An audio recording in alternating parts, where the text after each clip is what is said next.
Marilyn Monroe rose to Hollywood fame despite her broken childhood and the desperate search of parental figures. But before Marilyn, there was Norma Jeane, the young woman exploited by everyone during her short life.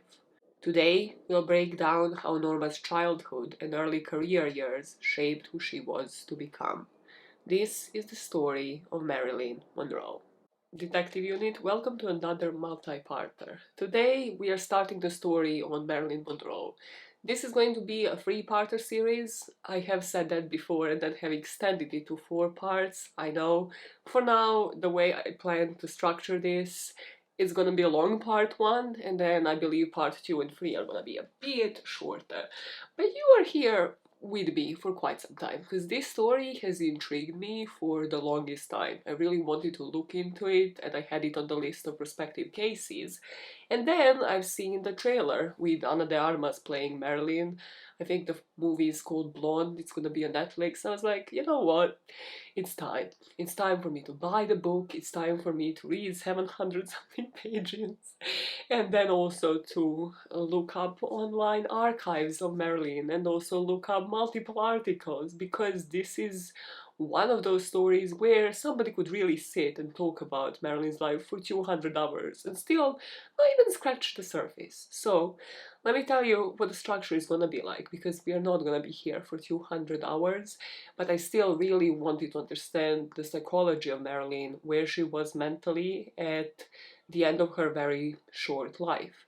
And for us to do that, in part 1, we're going to be covering most of Marilyn's childhood and also her early career years and her 3 marriages. Then in part 2, we're going to be covering the end of the marriage with Arthur Miller. We're going to be in particular speaking of her career, covering Misfits and her role there and how it affected her, what was happening behind the scenes in her life in the last 2 years of it, and then circumstances surrounding her death.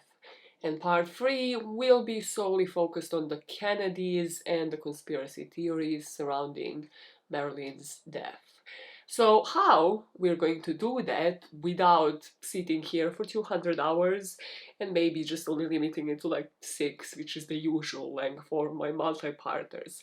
I'm going to be telling you the context of the period I'm talking about, so sort of give you the idea of what was going on in each period of Marilyn's life, and then I will put you in the point of view of a particular person in Marilyn's life. So today we are going to be going into a couple of points of view, probably the most out of all of these videos. In part 2, we're going to be going into points of view of 2 other people in Marilyn's life, and then part 3 will probably just be conspiracy theories unless I figure out how to structure it in the exact same way. Why we are doing that, and if you can think about like, oh, you can't possibly give us the point of view, you weren't in those people's shoes. You see the book behind me? Donald Spottel. I will play an interview with him in part 2 as well, because I love this man. This is one of the best books, biographies out there, and he has written biographies on many other people. I am pretty sure this man had something to do with psychology, whether he studied it, whether he just understands it and he just can read any freaking room, because what this book gave me, it's about 700 pages long, I'm not gonna lie to you, it is the longest book I have ever read in my life. However, what it gives you is like, you know, when you have that thought process, when you're trying to understand like, oh, why is somebody doing this in this exact situation? Well, in the next paragraph, Donald literally answers it for you. I was like, I appreciated that. Let's just put it that way. I appreciated that because it helped me understand Marilyn and the dynamics of everybody in her life, everybody that he had spoken with. So if you think like, oh, you can't possibly understand it, read that book. I'm just saying, listen to this series and then read the bloody book. If you are interested in Marilyn and her life, that is the book. That is the go-to. I have looked at multiple ones online, at their reviews, at like what they're focusing on, but for how I like to cover these cases, Donald Spotter's biography is the book to read on Marilyn. Just to set expectations, because I have learned the hard way that you should tell people what they should expect before they dive into a series that is over 6 hours long, usually in my case is.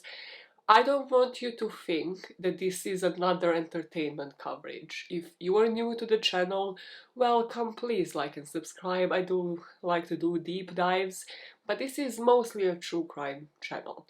So I will not be covering the whole of Marilyn's career, everything that she had ever done in terms of movies, in terms of photo shoots. I will be putting you into the context of where she was in that period of her life and how that looked, but expect more behind the scenes.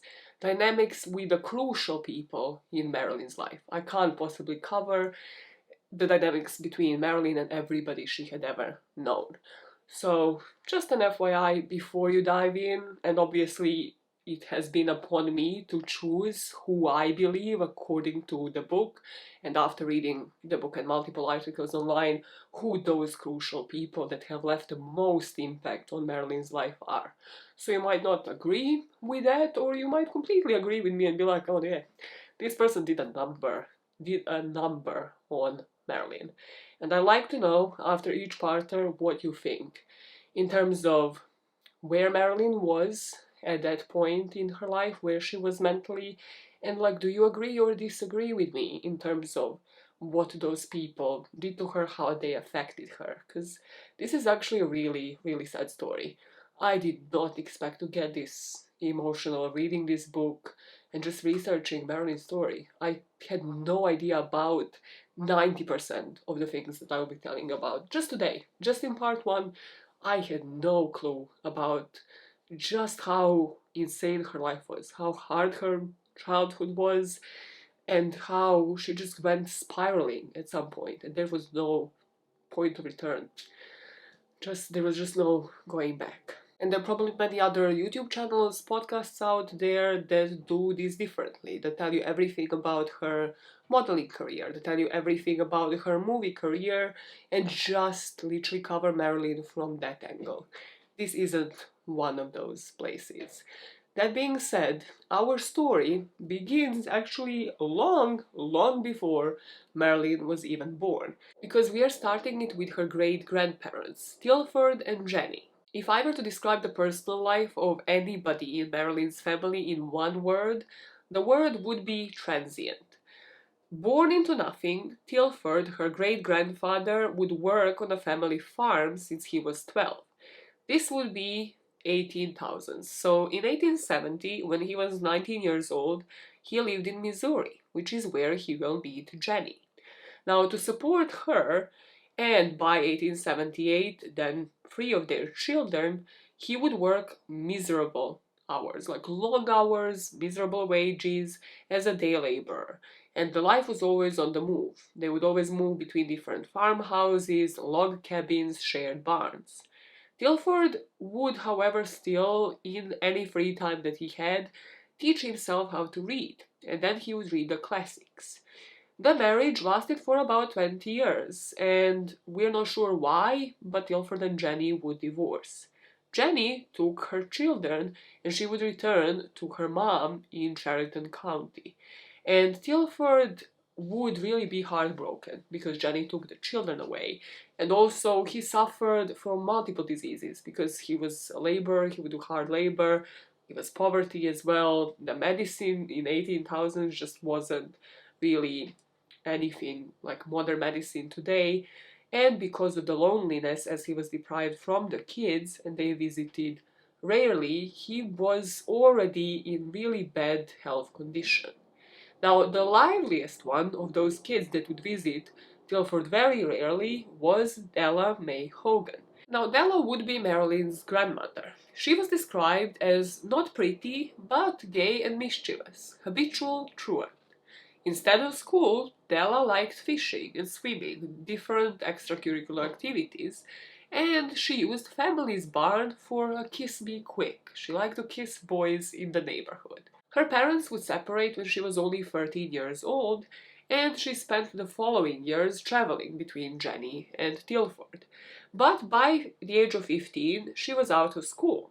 She was shuffling back between the parents, and by the age of 22, she met a guy called Otis Monroe. This would be 1898, and Otis would be about 10 years older than Della.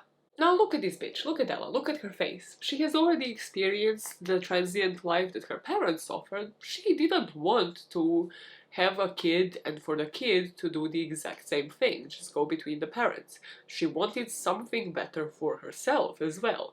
So, when Otis offered that, when Otis was the type of person who actually wanted more than manual labor himself, he decided to study in France, and she saw a prospect of a better life. So soon after their wedding, Otis and Della packed up their suitcases and they moved to Mexico. He got a job at Mexican National Railway, and Della in Piedras Negras would settle as a midwife, and she was also the unofficial teacher for Mexican women in the area. Soon enough, in 1901, in Piedras Negras in Mexico, Della would fall pregnant. And in 1902, she gave birth to Gladys, who would be Marilyn's mom. They soon enough realized, okay, we don't really want to raise kids here. We want to go back to the US. So they traded their life to life in the LA and moved back to California. This is where Gladys would, with her parents, move around yet again through at least 11 rented apartments between 1903 and 1909. And what this did for Gladys, and what you will see in Marilyn's life as well, is it didn't really allow for them to form any significant friendships with boys or girls, nor did it allow the family, and especially the kid, to form any strong relationships. They just always had to be ready to pack up their bags and move to the next house. Otis, however, started struggling with some headaches. He had memory lapses, those memory lapses would result in fits of rage, and then in 1908 he became semi-paralyzed.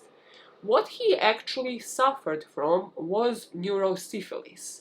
Now, the book doesn't really explain this much, like it explains what it is on the surface, but a quick Google search will tell you that neurosyphilis is a disease of the coverings of the brain or the spinal cord, and it occurs in people who have syphilis, especially if it's left untreated. Why is that important? Because there was no drug developed for that time where we are speaking about. So in 1909, Otis ended up dying at the age of 43. Because neurosyphilis stems from syphilis, like one doesn't happen without the other, at least from what I understand, it makes me think either Otis might have been unfaithful to Della, or Della might have been the person to pass him on the disease. And why that matters, at least in my head, and I haven't seen it mentioned before, is because Della, like every reasonable human, would tell the kids that their dad, Otis, had gone mad and died a lunatic. So Gladys and then obviously the grandchildren, including Marilyn, would have this idea that Otis might have had mental health issues, where he didn't. He died of organogenic disease, not psychogenic. And that's where I kind of have to think like, what really happened? Did she just do it out of spite? Did she actually know? Or did she just blatantly lie and didn't think that that would do any lasting damage on those children? So, to cope with her husband's death, Della resorted to bringing kids to church, but also seeking another man. And this is when in the book the author would mention how Gladys used to say, Mama liked men, and we all wanted a papa, which in a nutshell can summarize the whole Monroe family, especially how women had seen that whole situation as they were bringing themselves up. Rather, as the parents were there passively bringing them up, but they would always see the mother figure constantly looking for men, for validation from men, and all of the women in the family, all of the daughters, constantly just wanted a stable father figure. It happened with Gladys, and it will happen eventually with Marilyn. Della didn't wait for long, and in 1911 she met a guy called Lyle. Soon enough, they were married. The marriage didn't really last for long, and they would divorce by 1914. However, this is what the book says how Gladys might have actually felt at that time. For Gladys, on the edge of young womanhood, men were impermanent, unreliable transients, At the same time, her mother's conduct implied that men were also in some way necessary to a woman's life. Della continued to enjoy, indeed required, male companionship. Her daughter was then receiving mixed signals about marriage, family, and parenthood.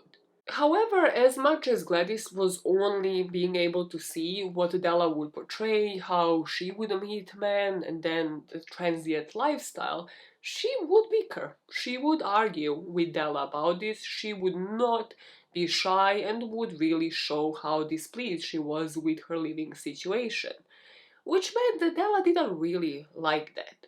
So her idea of how to, again, reasonably deal with this situation would be to marry Gladys. Not just marry her, because bear in mind at this point Gladys was 14 years old. She would meet a guy called John Baker. This man would be 26-year-old businessman. Some sources state that he was just like a gas meter reader. It depends on the biographers.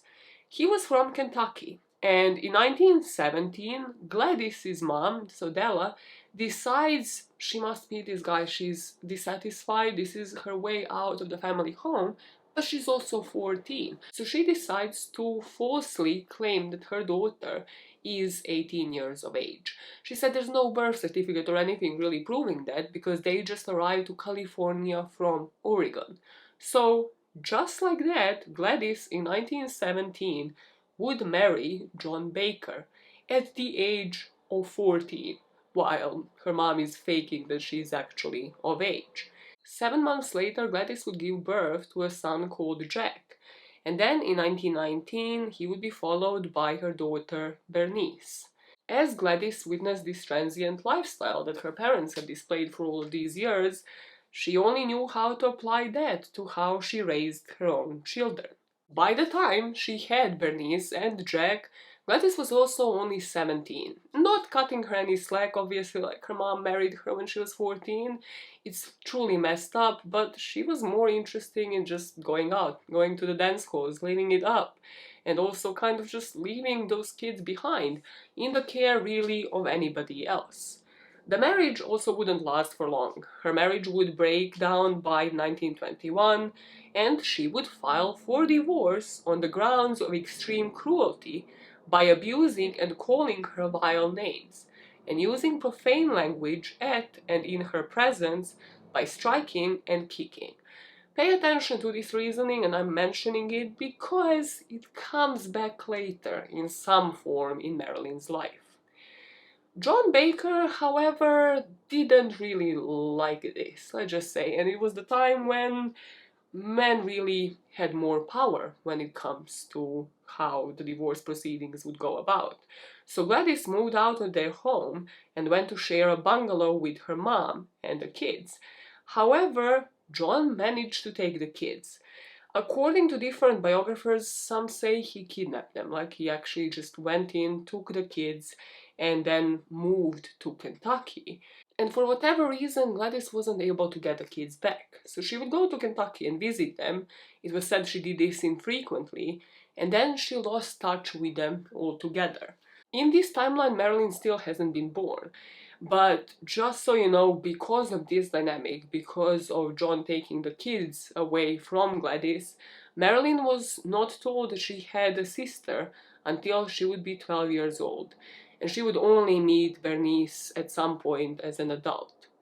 So Gladys is still living now on her own. She sometimes lives with Della, and she finds herself a job. So she worked at this place called Consolidated Film Industries. Her job at this place would be to just be inside of a lab, be with her gloves on, and then develop the film rolls. And those would then be shared with directors and producers for reviews. So it would just be literally dealing with reels. It would be quite a menial job. So soon enough, there, Gladys strikes up a friendship with a supervisor called Grace. And within months, the two of them would start living together in Silver Lake district of LA. Gladys was quite popular with her colleagues. This is why her and Grace made close friends, and she was newly divorced, really, in 1921. And then from that point on, for the couple of years, she would be known as a barfly, according to her colleagues, meaning that her and Grace would usually just hit the bars and drink a lot. So at some point, she meets a guy called Martin Mortensen, and he proposes to her. She finally accepts. She wants to settle down again, and this would be in 1924. Mortensen, by all accounts, had a steady job, he was handsome, but Gladys really, it just seemed like she said yes just for the sake of it. 4 months later, she was back living with Grace, and the divorce was to follow. Freshly divorced again, and in her 20s still, Gladys would go back to Grace, and they would still go out, they would meet men and have fun. So technically, at this point, Gladys isn't seeing anybody. Her divorce proceedings have already taken place. But then, in late 1925, she becomes pregnant again. And when she went into the hospital to give birth to Norma Jeane, her third child, she would end up listing her first two kids as dead. At this point, no longer living with Grace, separated from her husband, and cited in a divorce petition, she would turn to her mother, Della, for help. And I can't tell you if this is Gladys's decision or if this was influence from Della, but Mortensen would be listed as Norma Jeane, who would become Marilyn, as her father. However, this brings us to the question of who Marilyn's father really was. Most people at the time thought that she was the product of an affair, and in 2022, those people would be proven right. So a lot of people suspected different co-workers that Gladys worked with, among them one guy called Charles Gifford. He would be the foreman of the day shift at Consolidated Film, and he was separated from his wife at the time in 1923, and the divorce was granted in 1925. He was known as handsome and arrogant, known at home and at work as a philanderer, a designation of which he was frankly proud. His wife's uncontested divorce petition noted that he shamelessly boasted of his conquests with other women, and among them was Gladys Baker. Gladys would never publicly nor privately state that Gifford was Marilyn's dad, and you can see why. There must have been some shame involved.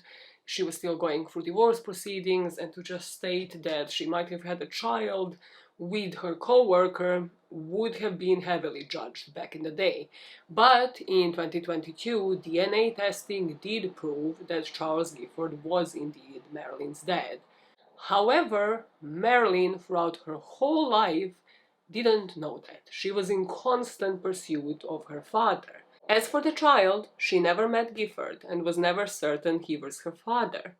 To be sure, she would end up trying to contact one or two men that she said might have been her father. And Gifford, by all accounts, as it will come later in the story, might have been one of them. But the accounts of her attempts at a meeting are just contradictory, as you will hear later on as we go into one of the points of view. Now, evidence that Charles Gifford was her father was just lacking at the time, until they have obviously conducted DNA tests. And when Gladys would be asked about him, she would say, "But Gifford is the father, only God knows." However, the baby, Norma Jeane, was born on 1st of June 1926 at 9:30 a.m. in the LA General Hospital. The birth certificate would identify her as the daughter of Gladys Monroe. She would add that the residence of her husband, a baker she designated as Edward Mortensen, was unknown, and the child's birth registration in the California Board of Health's Bureau of Vital Statistics stated that her name was Norma Jeane Mortensen. In her youth, she would be known as Norma Jeane Baker, and from the age of 20, she was Marilyn Monroe. But she declined to make that her legal name until about 7 years before her death. In her youth, Norma Jeane would always look at a picture of this handsome young man with a mustache on, and this would be the picture that her mother kept at her place. And Gladys would tell her that this is the picture of her dad.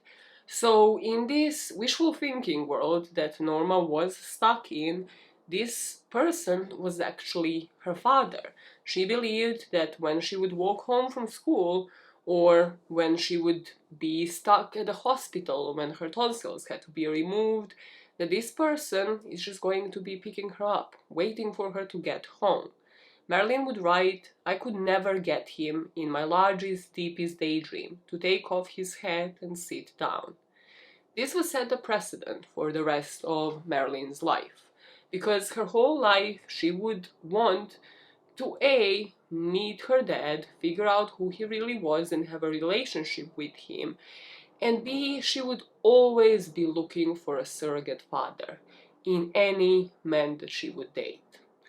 And as you will see later, this would just spiral. It would go out of control as her health would go downhill, where in the 1940s and 50s she would attempt to search for her dad at least 2 times.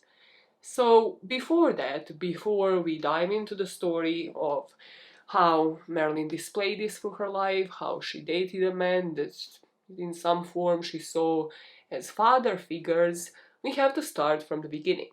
And less than 2 weeks after Marilyn was born, Gladys took her to live with a foster family called the Bolenders. This is the family where we would know most about when it comes to Norma Jeane's childhood, because Marilyn later in life would give interviews on them.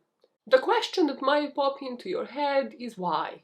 Why, after how she was brought up, why now that she has a job, Gladys has a job, she has a friend, she has some support system, she has a place to live, why would Gladys send her 2-week young daughter to a foster home? So, to give her the benefit of the doubt, to play the devil's advocate, this would have been 1920s. It's time of prohibition. Drugs would be widespread, and also Gladys's lifestyle might mean that she just can't comfortably raise a child. She had seen her own dad's health deteriorate, she was told how he died, Della neglected her, so maybe psychologically she saw that she might hate the child of the same sex the way Della might have hated her. However, you could maybe see this as Gladys being selfish, who just with the slightest nudge of her friend Grace decided to place her daughter into foster care. She had her full-time job, she would still go out and party, and she had the money to pay for foster care. So she also might have had the money to actually raise this daughter herself. Maybe just like with her first 2 kids, Gladys decided that Norma Jeane should become somebody else's problem. Let me know, I would really be interested to know, what do you think of this decision? Because for the life of me, I can't explain it in a reasonable way. Like, there's a whole paragraph about, how hard it was to live in the 1920s, how it wasn't all great, and like poverty-stricken people, but she had a job, she had a place. And you kind of have to think that in the dynamic in relation to John taking kids already away from her, and how she was even with those 2 kids visiting them very infrequently, how she wasn't really a present parent, and how she just decided to take this kid who's 2 weeks old to a foster family. This will be where Marilyn would on and off stay for about 7 years. She would say that her mother would still visit, but when she did, she never smiled, never kissed her, never cuddled her, and even hardly spoke to her. So let's speak about the Bolenders and where Marilyn was actually staying. In short, Bolenders actually lived, from what I gather, just down the street from Della, so from Marilyn's grandmother. Which, yet again, why didn't she stay with Della? Why didn't she stay with the family member? Marilyn's life with Bolenders was strange, to say the least. They were quite a religious family, And they were poor. Like, in fact, maybe Gladys and Ella were more well off than the Bolenders. From what I gathered, the father of the family was the mailman, and then Ida, the mother, well, she would take other foster children. So it was that type of foster care where, like, other children, not just Marilyn, would come in and out, and then obviously this would have affected this girl. Like, the presence of her mom just was almost non-existent. She would visit sometimes on the weekends, and even that wouldn't be reliable. It depends what Gladys was up to that weekend. And also then to see like other kids move in and out must have really already done a number when it comes to Marilyn. And then you have to think about that whole dynamic of who are her parents and why that was such a deep-rooted issue for Marilyn to find that out. Because, well, Gladys never wanted her to call her mother, like when she would see her on the weekends. And when she would call Ida, the foster mom, well, she would politely tell her to call her aunt instead. Actually, she was. You see, when I was very young, I called every woman I would see. I'd say, "Oh, there's a mama." And if I would see a manatee, there's a daddy. Or papa, I guess you say in French. So to learn that she was my mother was quite a shock. You know, it was the woman with the red hair. The people I was staying with, I was about 3, and one morning I was having a bath, actually, and I referred to the woman as Mama, and she said, "I'm not your mother. The one who comes here with the red hair and so forth, she's your mother." This lifestyle further must have left the imprint and rather confusion in young Norma Jeane's life because of how different it was. Ida and the Bolenders in general were quite religious, so for them, drinking, dancing, smoking, playing cards, those were works of the devil. And then just being clean, order, discipline were signs of virtue. Children would be calmly told what to do and what not to do. However, then, when she would go out to spend the day with her mom would usually bring her to the movies. And the Bolenders would really judge that. They would say, if the world came to an end with you sitting in the movies, do you know what would happen? You'd burn along with all the bad people. We are churchgoers, not moviegoers. To cope with this confusion, Marilyn would resort to fantasies. She would later tell to a biographer that she dreamed that she was standing up in a church without any clothes on, and all the people there were lying at her feet on the floor of the church as she walked naked, with a sense of freedom, being careful not to step on anyone. But she knew then and there that only a bathtub was a legal, licit place to be naked in this kind of household. So, as her mom would be bringing her to the movies, Norma really started loving this experience. Obviously, she would have preferred anything to just cleaning the house of her foster home. However, she would actually have her first appearance much earlier than people might have thought. And this would be at a religious ceremony for Easter in 1932, so she was only about 6 years old. This would be at the Hollywood Bowl. She said that, this is obviously Bolenders brought her there, and she would kind of just step up in a black robe, and she was given a signal to throw off the robe, change the cross from black to white. But she got interested in looking at the people, the orchestra, the stars in the sky, and she forgot to watch for the signal. So there she was, the only black mark on a white cross. And the family that she was living with, the Bolenders, never forgave her for this performance, never forgave her for embarrassing them like that. In the interviews in her later life, Marilyn would see Bolenders for who they really were. Like, she would never hold grudges. That's something that you should really learn about Marilyn. She never really held grudges against people. She would just see it differently and then move on. So she would say that the Bolenders were strict. that they didn't mean any harm, that it was just their religion, but they did bring her up harshly. However, for 7 years, they always instilled in her that attitude of she's never enough. Whatever she was to do, it's never good enough.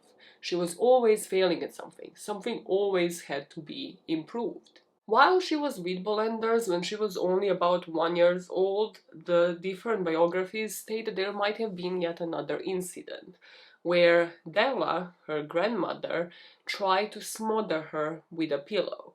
So this might be a good time to go back to Della and just wrap that up, because she clearly had some declining health issues at this period of time, and that also might explain why Marilyn was never staying with her. So, according to a version of events by Donald Spoto, by the writer of the book, Della's behavior was never caused by any mental illness. Rather, she had a heart disease, and that heart disease, yet again, because there was no modern medicine, because there was no medication to treat it correctly at the time, caused acute depressions. She would be prescribed medications for those, but those caused Della to resort to fantasy world, to euphoric states, and eventually hallucinations. What this meant was that by July 1927, Della was convinced that death was near. This led to different memories associated with hallucinations. So she struggled from her home, which we know was just down the road from the Bollanders, walked over to their house to see her granddaughter, and banged on the door. Angered when she saw that nobody came to the door, Della ended up breaking the door's glass with her elbow. According to the book, that was the extent of it, and Ida was there, and they actually called the police. So nothing really alarming happened to Marilyn, and Marilyn was at this point only 1 year old, so she doesn't remember this incident. However, after this, Della would end up being hospitalized. And after 19 days of just agony, just hallucinations, just pain, she would die on 23rd of August 1927 at the age of 51. The death certificate would give the cause of death as simply myocarditis, so the heart disease. However, Gladys would never accept this. She would always think that her mother died of psychosis, but this was baseless, because there was never a psychological profile done on Della, she never visited a neurologist, there was never anything indicated that she might have died of mental health illness. She died of heart disease, but for Gladys, she now saw everybody in her family having some mental health issues. Partially because Della lied to her about her dad, about Otis, dying from a psychogenic disease rather than just organogenic, as we know. So now she saw both of her parents and their health decreasing, but she always thought it was associated with mental health issues. Up until 1933, Norma Jeane was living with the Bollanders, and she would only move in with Gladys then, and it was said that she was just recovering from a whooping cough, so I don't know, instead of taking her to the movies and then to the foster home, Gladys actually took her home, and then she just decided, okay, she might as well stay with me. That's how the book makes me feel that kind of account of events went on, and honestly, it wouldn't really surprise me. And her life with her mom, let's just say, it wasn't really the best, the most stable. She wasn't really the best role model. And it started really traumatic. Something that you might know about Marilyn is that she really had a sensitive side. She really cared for animals. She would have different dogs throughout her life. And that was actually inspired because of a dog called Tippy. So Tippy was this black and white dog that was given to Norma Jeane by her foster dad, Wayne Bolander, the guy who was a mailman and from the foster home. Now, Tippy would always follow her around, he would go to school with her and then wait and play with her when she was at recess. However, then Norma Jeane, when she was only about 6, witnessed this dog being shot by a neighbor. And the neighbor just claimed that the dog was rolling around in his garden. She would say in her autobiography that the neighbor cut Tippy in half with a hoe. So I'm not really sure what happened here. Was this man ever charged for killing a freaking animal? But this obviously marked Marilyn for life and inspired her to really care about other orphans really throughout her life, like other people who were in more precarious and more sensitive positions, but also especially animals. This just goes to show also where was Gladys, what was she doing with most of her life when Norma Jeane was in her care, because Marilyn's life under her mom was also just containing a lot of visits to the movies. So further love for movies was inspired as she lived with her mom in Afton Place. Marilyn would say about this, "There I'd sit all day and sometimes way into the night. Up in front, there with a screen so big, a little kid all alone, and I loved it. I didn't miss anything that happened, and there was no popcorn either." So suddenly, she goes from the family of churchgoers to the family of moviegoers.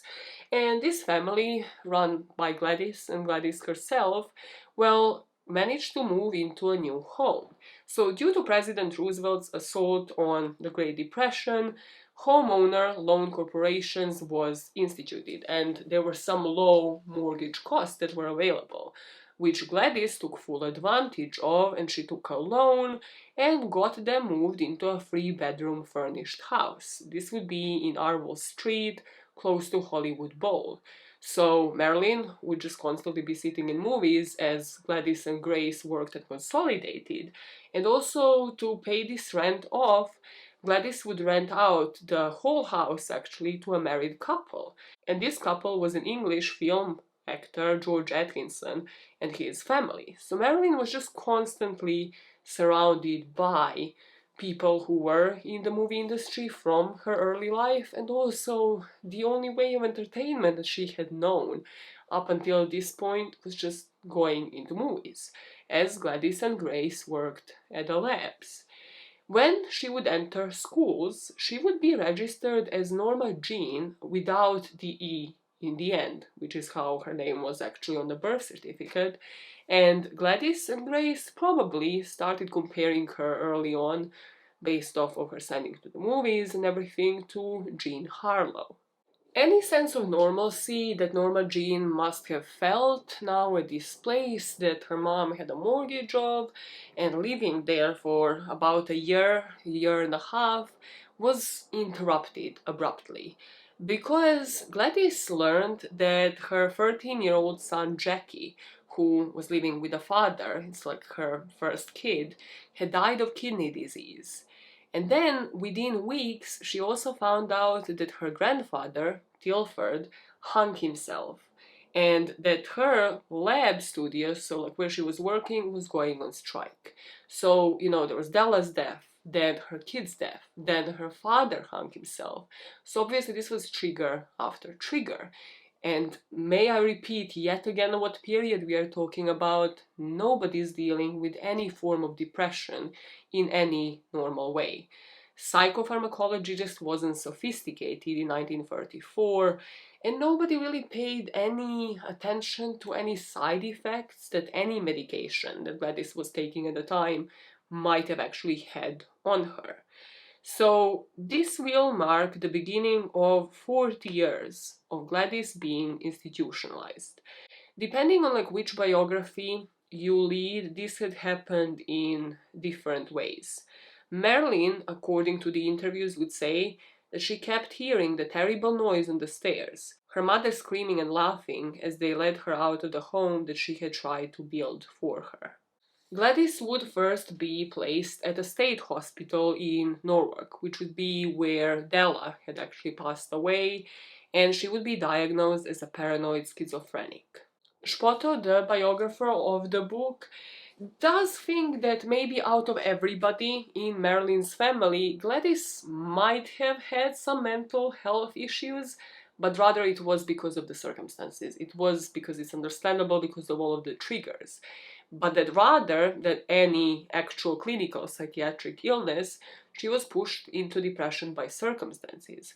and then just followed up in the system where mental health care was rudimentary, where she might have been misdiagnosed, she might have been given unsuitable medication, and this might have turned a temporary crisis into a lifelong illness.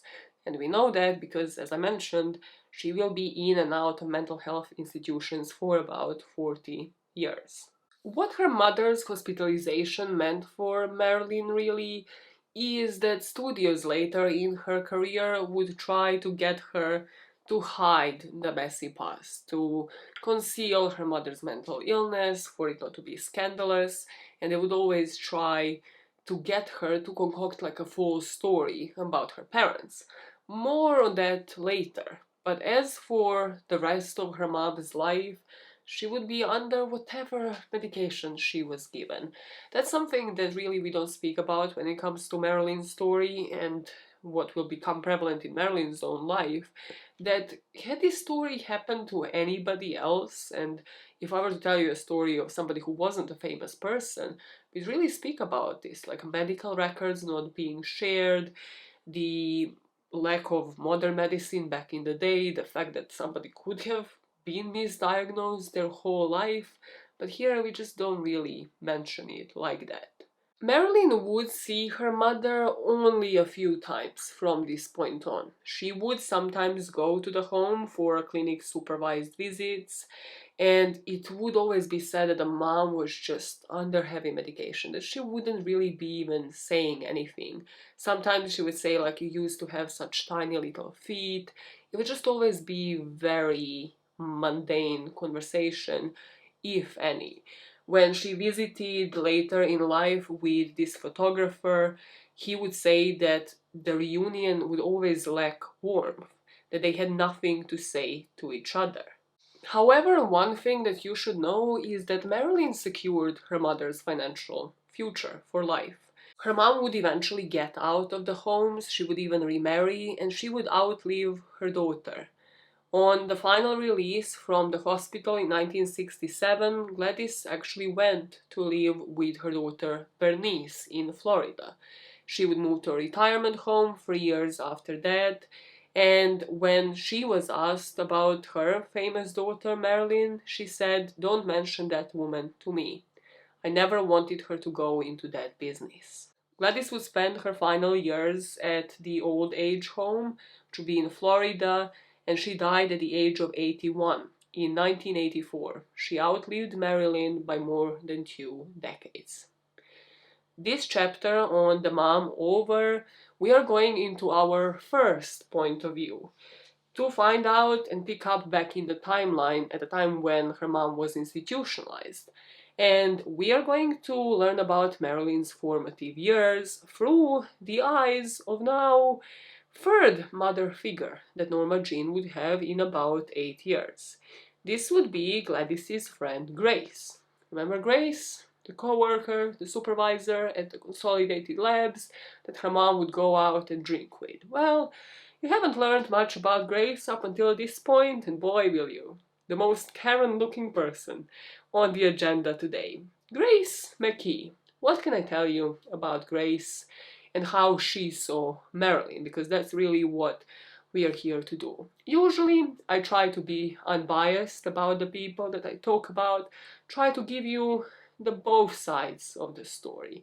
I'm here to tell you that I'm extremely biased against Grace McKee, and that if you don't end up hating her with a passion by the end of the segment on her in this story, I haven't done my job. I'm just here to say that. Why do I say that? Because everybody we're talking about today wanted something from Marilyn. Everybody exploited her in some way, but Grace McKee did it to her when she was an actual child. Grace McKee was born in Montana in 1895. By 1915, she was already divorced, living in LA, and remarried to a 21-year-old garage mechanic. Now, she was quite determined. She was always ambitious and always knew how to talk the talk, but she really wanted to be a movie actress, and it just never seemed a possibility for her. How people describe Grace, and especially the co-workers from Consolidated, how they have described her, is a freewheeling, hard-working and fast-living, ambitious to succeed, a busy body. Whoever and whatever she wanted, she went and got. Partying and booze seemed the most important things in her life, and work was just means to that end. This is why Gladys and her kicked it off. They were both in the similar periods of their time when, they would get divorced and then they would just go about town. However, if I were to define Grace's point of view, how she saw Marilyn, which is what I have set out to do, is, when parents project on their kids what they want to be themselves, but they have never somehow succeeded despite of their ambition, despite of them really thinking they'd be great at acting. That was Grace McKee. She saw Marilyn sort of as a prodigy, as somebody, as an extension of her, somebody who should have been a successful actress, like her now adoptive mom, guardian to a certain degree, guardian, let's call it, for who she really was, because she never managed to accomplish her own dreams. And Grace would set out after her mom was institutionalized to do just that. So Marilyn's mom is placed into a hospital around 1934. And this is when Grace takes over. Seeing this guardianship from afar, a fellow worker of Grace's would always say, if it weren't for Grace, there would be no Marilyn Monroe. Grace raved about Norma Jeane like she was her own. Grace said Norma Jeane was going to be a movie star. She had this feeling. She would say, don't worry, Norma Jeane, you're going to be a beautiful girl when you get big, an important woman, a movie star.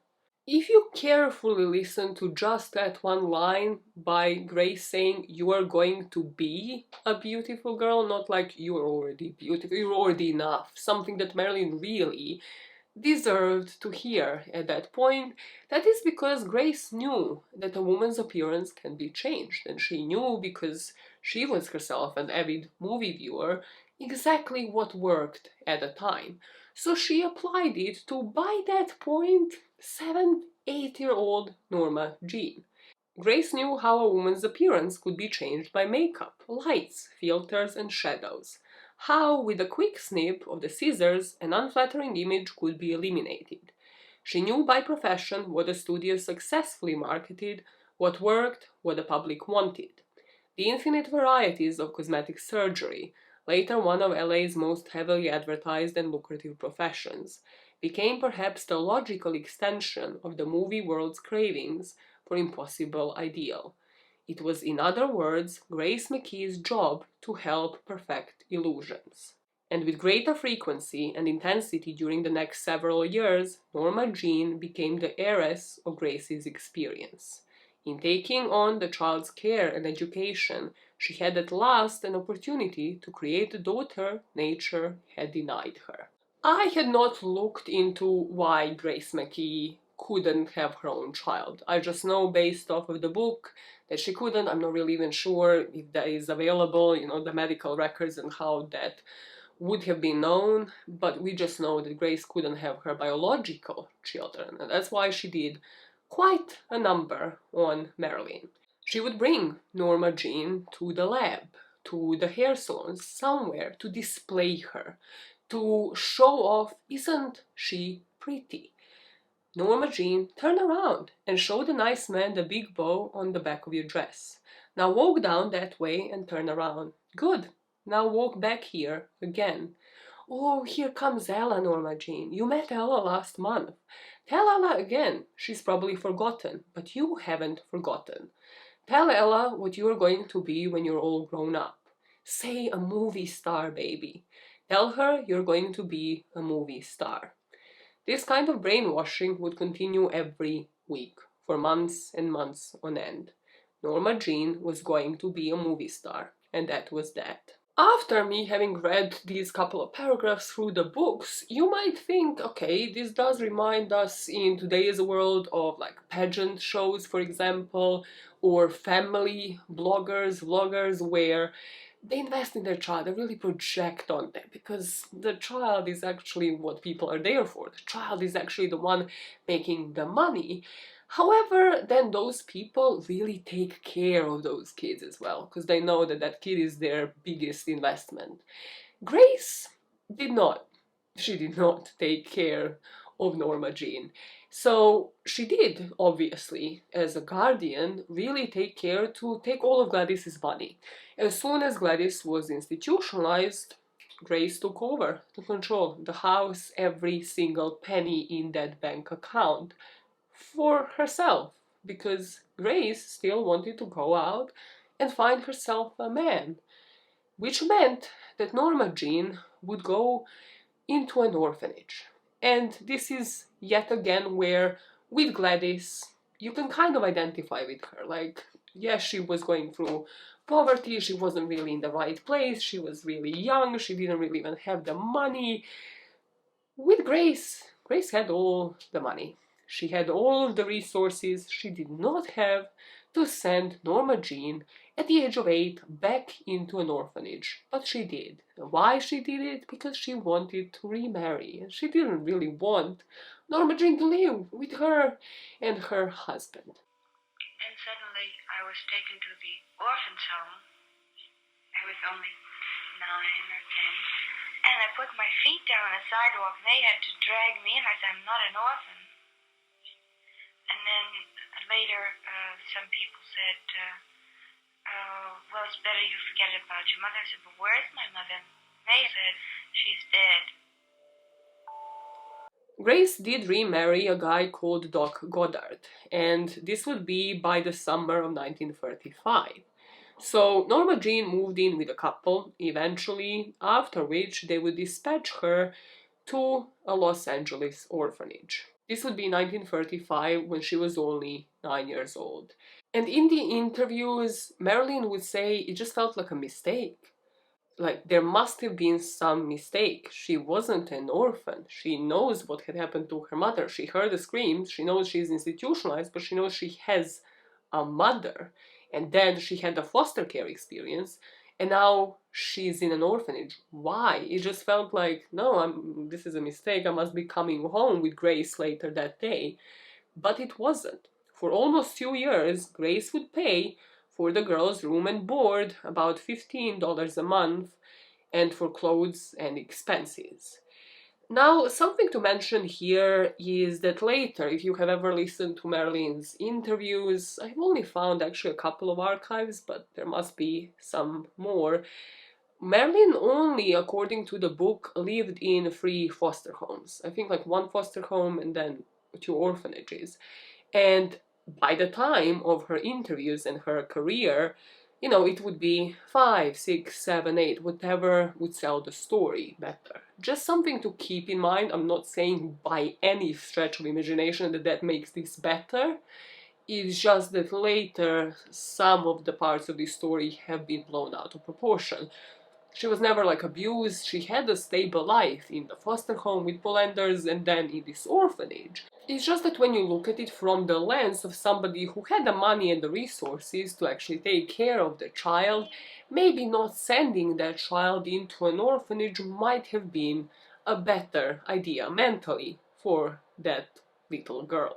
As Norma would have been told by Ida Bolender, her own mother had dropped her off, and Norma Jeane learned for herself that she could be turned away when she was an inconvenience.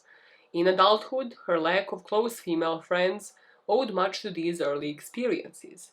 She had no primary experience on which to base any trust of a woman, no experience of womanly constancy. Once again, any semblance of a normal pattern of early socialization was subverted. Even with Marilyn in the orphanage, of course, Grace would take care of her the way that she knew how to. She would overly sexualize Marilyn and would continue to take her out on Saturday treats. She would take her always for a lunch and a movie, and on special occasions, obviously, to beauty parlors for her to be beautiful. She actually, the book says, she really wanted to bleach her hair.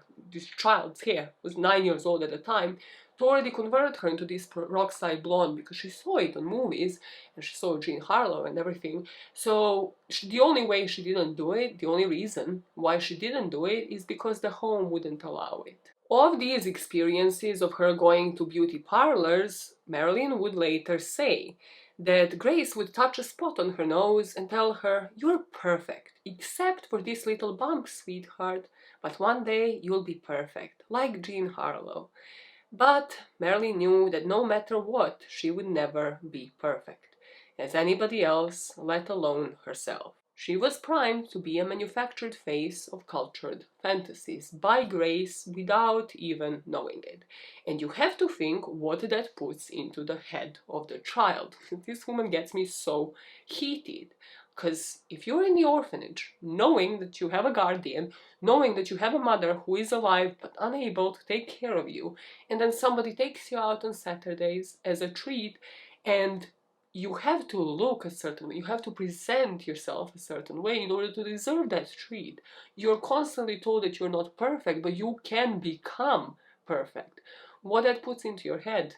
You obviously want to get out of the orphanage and spend time with this insane woman who is overly sexualizing you and displaying you to your co-workers, to her co-workers, and also displaying you in this beauty parlor.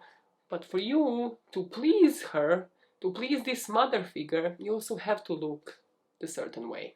Mentally as well, this paragraph really summarizes where Marilyn was, because when she would return from those trips, she would, of course, again go back to fantasies. She would tell the orphans of wonderful parents that she had.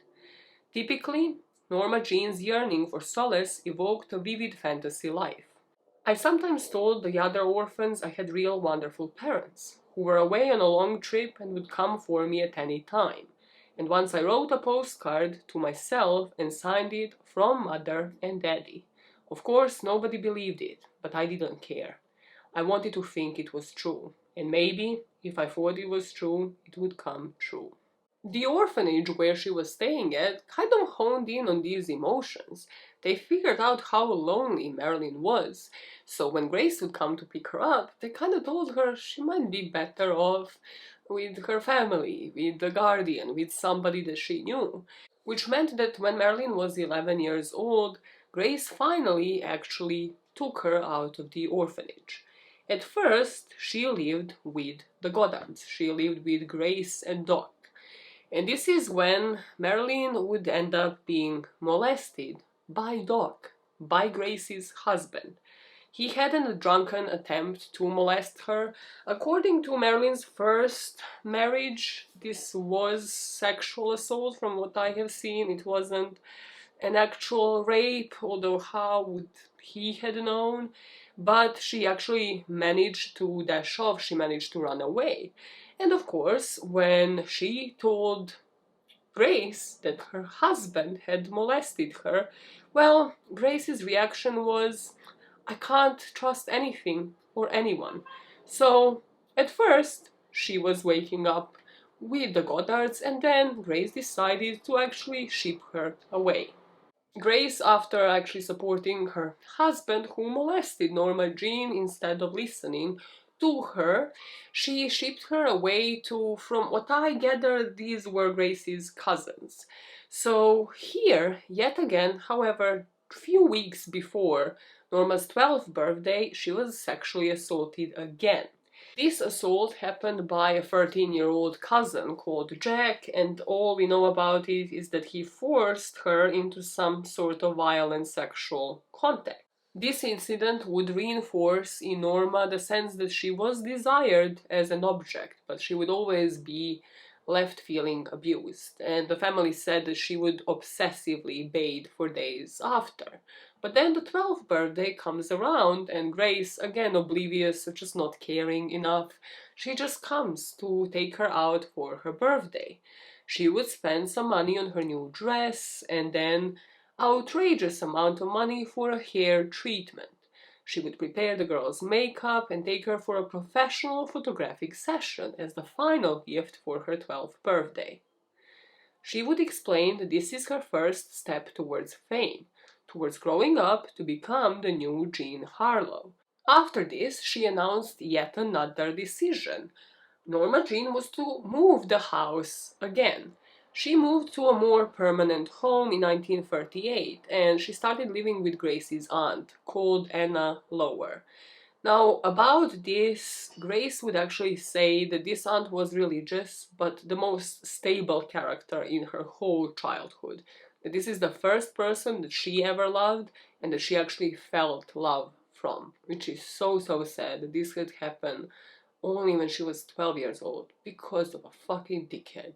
In Anna's care, Marilyn also experienced some stability. She was in school and she was finally making friends as well, like engaging with other students. Now, what the book states about this experience is she wasn't really popular in school. Actually, her nickname was Mouse, and she was quite shy. She never knew how to form any close friendships because, again, she lived in foster care and then was dispatched from house to house. She never knew how to become friends with somebody, and she really didn't bond with either the guys or the girls. That was until 1939 when things changed around. Her body, rather, started changing. She would say later of this experience that even the girls noticed her, and then the world became friendly. So here again we have yet another association that for people to love you and pay attention to you, you have to be sexualized, because that's the only way that they will actually care. Not everything was going great when it came to puberty, and this is really where her health issues will begin. Because with her period and just no modern medicine at the time, Marilyn would start a lifelong history of gynecological issues, including chronic endometriosis. Another issue that she had was with communication, and I mean that quite literally, and this nobody mentions, but I am pretty sure that it stemmed from the sexual assaults, and that was that Marilyn developed a stutter. I'm saying that because I have not heard that she had a stutter as a child, it's only that it seemed to have developed here. So that's why I think psychologically it probably stemmed from the sexual assaults. And then later in my teens, I stuttered, and I was, they elected me secretary of the English class. No, secretary of the minutes of the English class, whatever you call it. And then I say, minutes of the last meeting. Like a oh, it's terrible.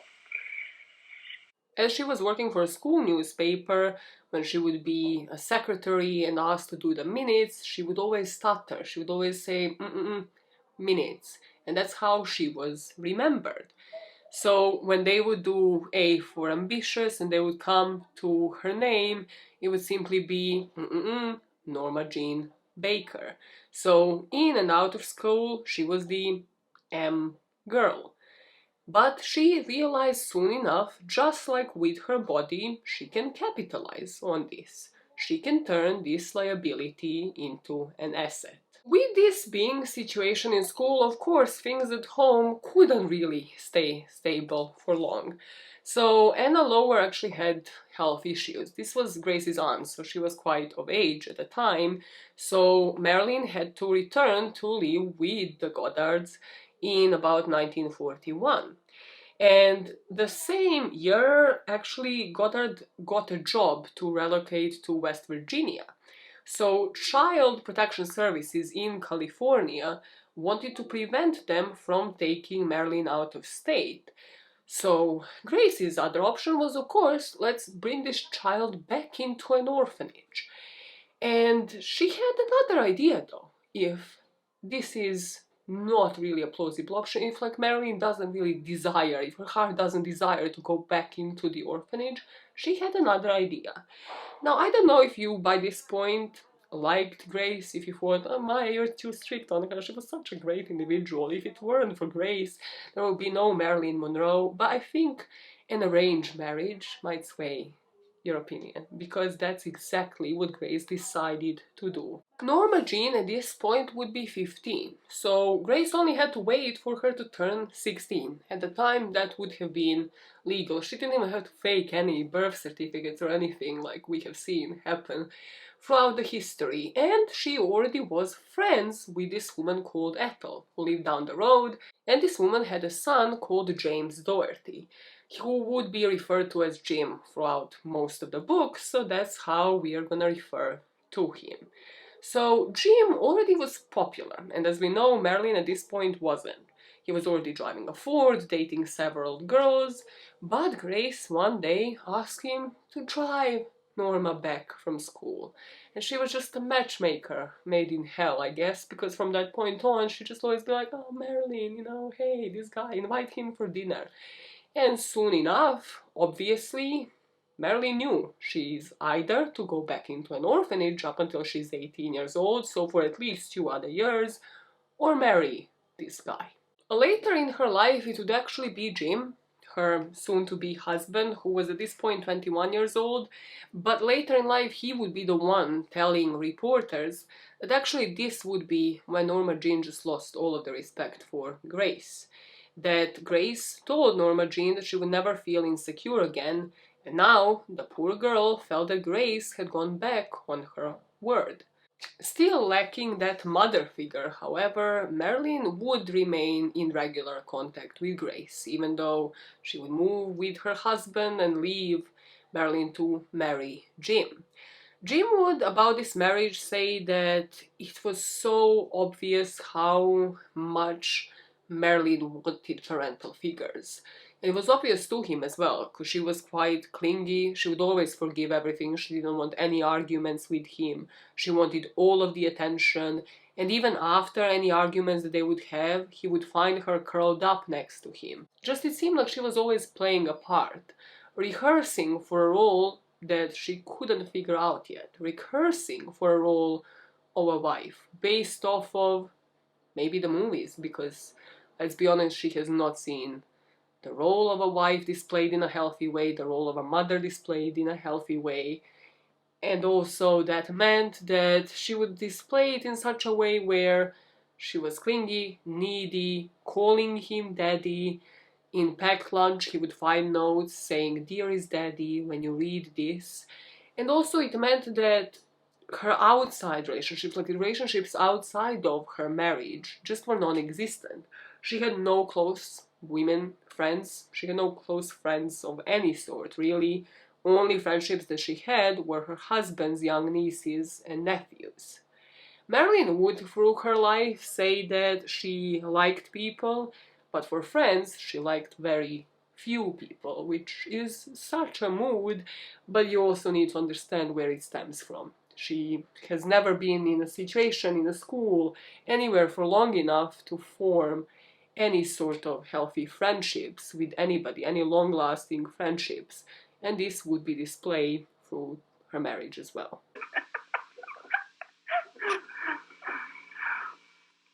Exclusive. I think I am, because I have very few friends, but not to be exclusive. It's just that I like people, but for friends, I like few people. A few people, I should call.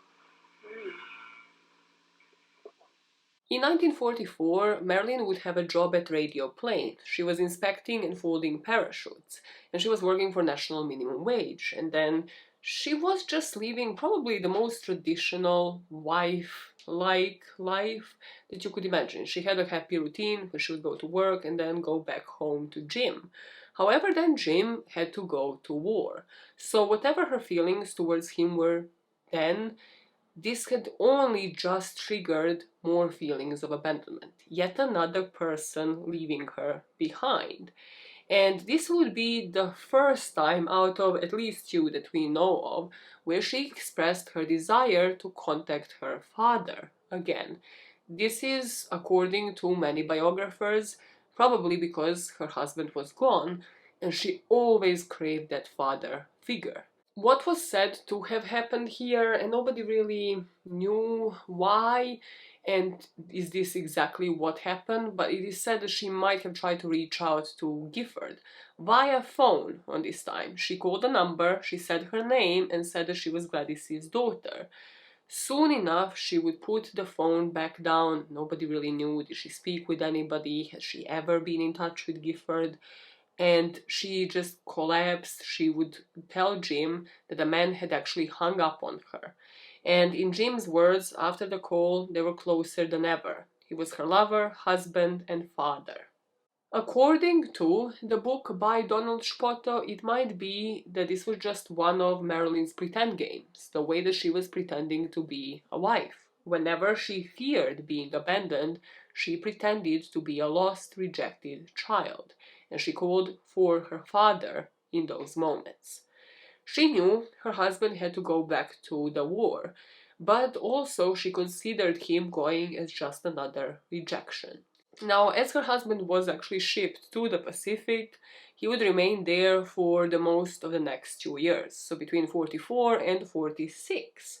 And as Marilyn is working in this factory inspecting these parachutes, different photographers would be reaching out to the women of the men in the war, to the women on the assembly line, and they wanted different prints. They wanted them for silent movies, for them to show, nationalism and everything, for beautiful women to be shown saying goodbye to the husbands. So they actually went into the factory where she was working and in order to shoot the morale-boosting pictures of female workers. The photographer that actually reached out to her took pictures of her and so many other women, and it is said that none of these pictures were actually used. However, because of the relationship that she had already created with this photographer called David Conover, she quit working at the factory. And in January of 1945, she already started modeling for him. As her husband is still deployed, Marilyn moves on her own, and she even signed a contract with the Blue Book model agency in August of 1945. Jim and his mom Ethel obviously did not approve of this, because, well, her husband went to war, she started off as a military wife, and already, not even a year in, she became every photographer's dream. Marilyn, however, had finally found herself. She wasn't depending on anybody, she wasn't in need of a father figure when she was modeling. So from clothing catalogs to fashion shows, it was clear that her forte was not modeling clothes, but rather appearing in glamour poses for ads. It was herself, not what she wore, that made the impression, that sold the goods. By 1946, Norma Jeane would have appeared on at least 33 covers of different magazines. And the person owning the agency where she was working at now wanted her hair lightened. So this is when she would tell her blonde photographed better. And this is when Norma started changing her look.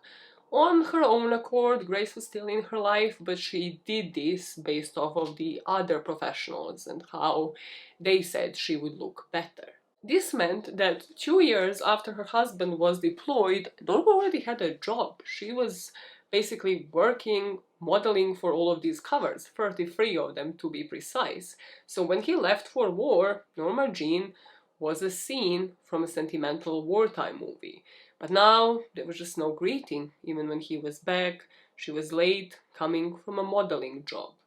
And this obviously changed the dynamic of the household. So Jim wanted a divorce. He wanted a divorce also because he saw, once he was actually back from the war, how she interacted with all of these different photographers. He highly suspected that the business trips with them weren't just business trips, that they didn't limit themselves to it. At first, he didn't think that she was unfaithful, but he just couldn't deal with her going away on modeling trips. He couldn't deal with the jealousy. There was one person looking from the sidelines at Norma Jeane's modeling career, at her now finally succeeding, becoming who she really thought Norma Jeane would become, she wanted some credit for it. So Grace returned to California. Eventually, she continued to invite Norma Jeane. Suddenly she was welcome at her home for dinners and everything. Funny how that happens. Suddenly, Norma Jeane can come live with her any time. By this time, Norma was launching into the modeling career and she didn't really care for Grace. She saw Grace for who she really was. So Grace resorted to alcohol. She started drinking heavily and she just wasn't always all there. However, still as her legal guardian, she would actually accompany her to 20th Century Fox Studios and put her signature to Norma Jeane's first film contract. This would be in 1946. The signature was recovered because Norma Jeane still wasn't 21. After that, really, Grace and Marilyn weren't keeping in touch. She would visit Grace in 1949 and 51, but was just really distressed by Grace's demise, by how she was turning more and more into an alcoholic. This relationship would fully end in 1953 when Marilyn would learn that Grace actually overdosed on barbiturates after a number of years of just fighting alcoholism and also having strokes. She said not to have attended her funeral. And through different interviews, you can really say that in the early years, Marilyn was thankful for Grace. She was financially able to take responsibility, but at least she was thankful to her as she could have kept her at that place, meaning the orphanage, up until she was 18 years old. Grace was financially unable to care for me, but I'm very grateful that they at least assumed the responsibility, because I could have just been kept there until I'm 18. She would see Gracie's attempts to take her to the hairdresser, to beautify her, as somebody being nice to her, taking her out, her being her mom's best friend, not as grooming, who Grace really was. But later in life, Marilyn wouldn't be so grateful. She would hate the fact that Grace put her into the orphanage, that she took off for West Virginia, abandoning her after promising that she would never be sent away again, and she resented her for the arranged marriage. So to finalize the point of view on Grace, let us go back to the famous line by the Observer and Grace's co-worker: "If it were not for Grace, there would be no Marilyn Monroe." From this point on, what you're going to see is, if it were not for Marilyn and her own brains and how she actually dealt with situations in her life, there would be no Marilyn Monroe. Grace was the person that wanted to live her life through Marilyn. She was never responsible for Marilyn's career. Grace would be a signature on Marilyn's contracts, but she could not advise her on what to do in order to succeed because she never succeeded herself. What I mean by that is that Grace couldn't tell Marilyn how hard it will be to survive in this world. Even her modeling career, when you hear on the surface 33 covers between first 2 years of somebody's career that they have never done before, it just sounds great. However, here is where I kind of need to let you in on the behind the scenes between the relationships that Marilyn would have with the photographers during her modeling career. Marilyn knew what she wanted. She knew that connections with photographers can lead to connections with directors and producers. And everything she had been told by Grace and everybody in her life that Grace displayed her to, well, was that she is going to become a famous actress one day. So she knew that she wanted that as her career, and she finally saw it possible. But also Marilyn was smart. She knew that connections with people, yes, lead to networking, lead to her being introduced to others, and she also knew when to stop her connections with people when they didn't suit her anymore, when she didn't really need them anymore. I mean, in fact, if anything, her whole childhood taught her that. When to stop being connected with somebody when that person didn't want you, when they wanted to abandon you. So the way that she saw her modeling career, especially in the early years, is that she repaid these photographers with herself. they would be the ones to introduce her potentially to more influential people. And a pattern would emerge where she was excited at being with photographers. This psychologically comes from her constantly seeking approval, sex becoming a logical extension of that character. And the moment when she would be photographed would always be unthreatening to her. She always needed to feel that she is being liked. It made her feel secure. Meaning that in our timeline she has just signed a contract with Fox.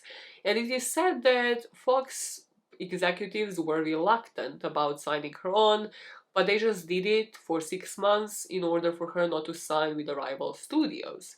And at this point, Jim already gave her a divorce because he asked her to choose between her career and him, and obviously she had just modeled for 2 years while he was at war, and also has signed her first movie contract with Fox, so she was not going to miss out on that opportunity. Marilyn signs on with Fox for about 6 months, and during these 6 months she would be in learning mode. She would be learning how to act, how to sing, how to dance, and would just be observing the whole filmmaking process. Her contract would be renewed at first, and she was given her first movie roles in movies like Dangerous Years, Skuda Who, Skuda Hey, and also the studio worked hard to upskill her, so they enrolled her into the Actors Laboratory Theater. This would be the acting school that would teach the techniques of the group theater. And she would say this would be the first taste for her of what real acting and real drama could be, and that she was hooked. She had a standard contract. She was getting only about $75 a week for the first 6 months, but she cared about the press articles that were being published on her, as the salary was just menial. Only one thing still had to be sorted: her stage name. So she was chatting with an executive who said she reminded him of Marilyn Miller, who would be the Broadway musical star. And she said, okay, Marilyn works, Miller doesn't, like I can't just be, a replica of somebody else. However, there is a name of somebody in my family. Remember Otis? Otis Monroe? Well, from that point on, it was set. She got a 6-month contract, her hair was permanently heightened, and hydrogen peroxide and ammonia have been applied. Marilyn Monroe was born. Secretary rang and said, Mr. Lyon, there's a very beautiful young girl here to see you, but she doesn't have an appointment. I said, well, Mary, you don't have to have an appointment to see me. Send her in. So a moment later, in walked the most gorgeous young girl you've ever seen in your life. This golden hair, beautiful little print dress, and 22 years old. I said, sit down. So she sat by the desk, and I began asking various questions, what she'd done. She told me a little extra work and a bit here and there. And I said, what's your ambition? She said, to be a film star. And I looked at her and I said, well, honey, you're in pictures, and I think you will be a film star. I said, I don't think you can use the name Norma Jeane Doherty if you're going to be a star. We've got to change your name. By the contract, we have a right to change the name. So she agreed, and we looked in the book and thought of all kind of combinations of names. Nothing suited us. And finally, I remembered a girl I knew in New York, a stage star by the name of Marilyn Miller.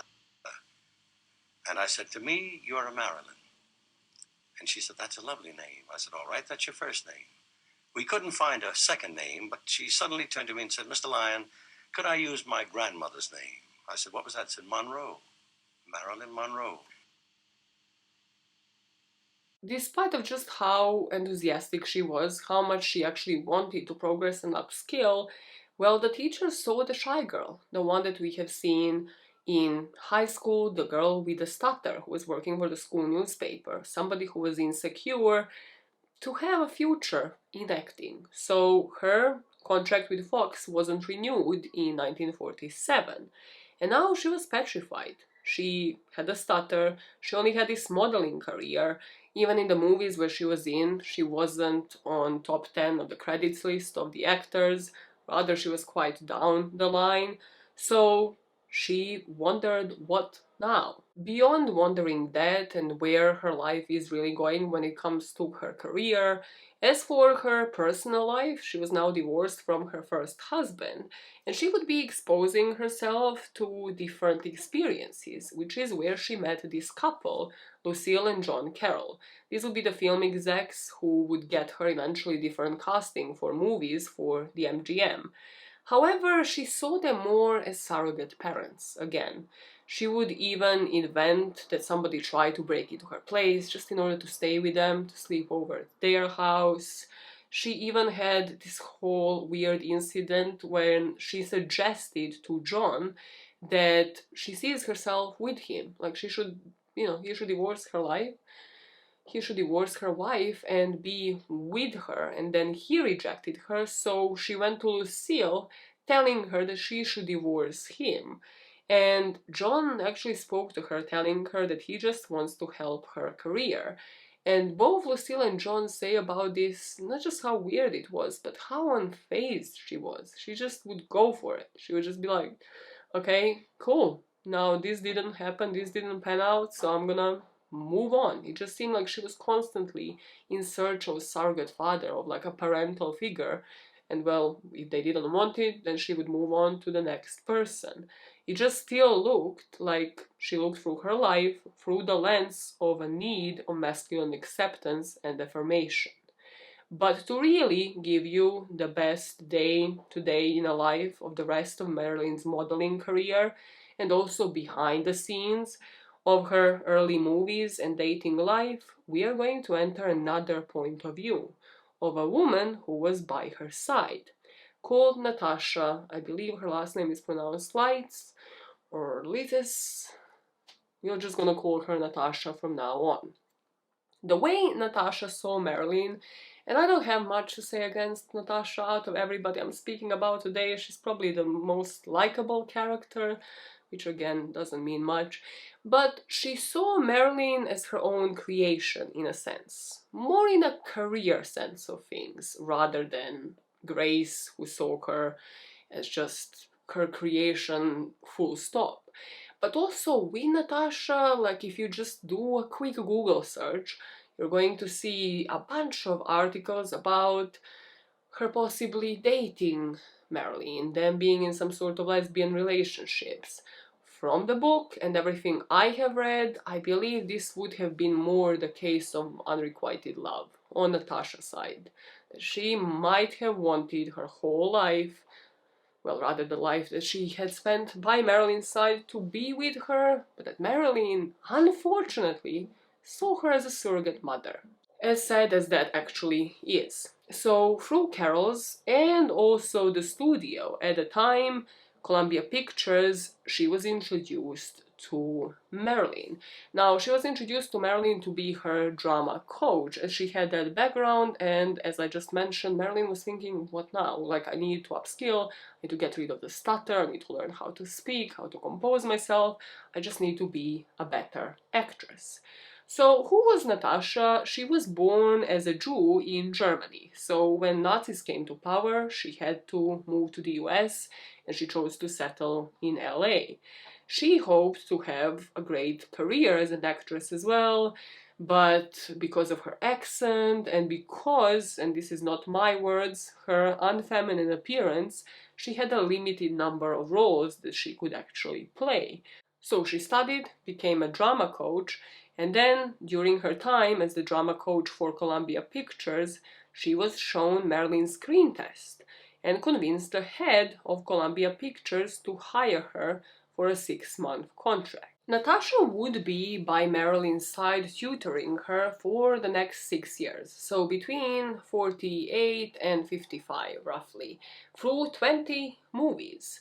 And she was feeding into Marilyn's need to be perfect. The way she saw Marilyn at first, with her stutter, with her inexperience, is just as half done. She said that her acting was inhibited and cramped, and she would not say a word freely. Her habit was barely to move her lips when she spoke, and it was quite unnatural. All this I tried to teach Marilyn, but she knew her sex appeal was infallible. that it was the one thing on which she could depend. If you have ever listened to like a Marilyn interview or just like the ones I'm playing throughout this video, you know that she has quite an emotive way of speaking. Like everybody in the comments always is saying, you know, how just her way of speaking is quite particular, is quite sensual in a way. Most of that actually came because of Natasha's coaching. She told her diction, recitation, she coached her on the mannerisms in her speaking voice, saying that the keyboard of the human voice is the gamut of emotion, and each emotion has its corresponding shade of tone.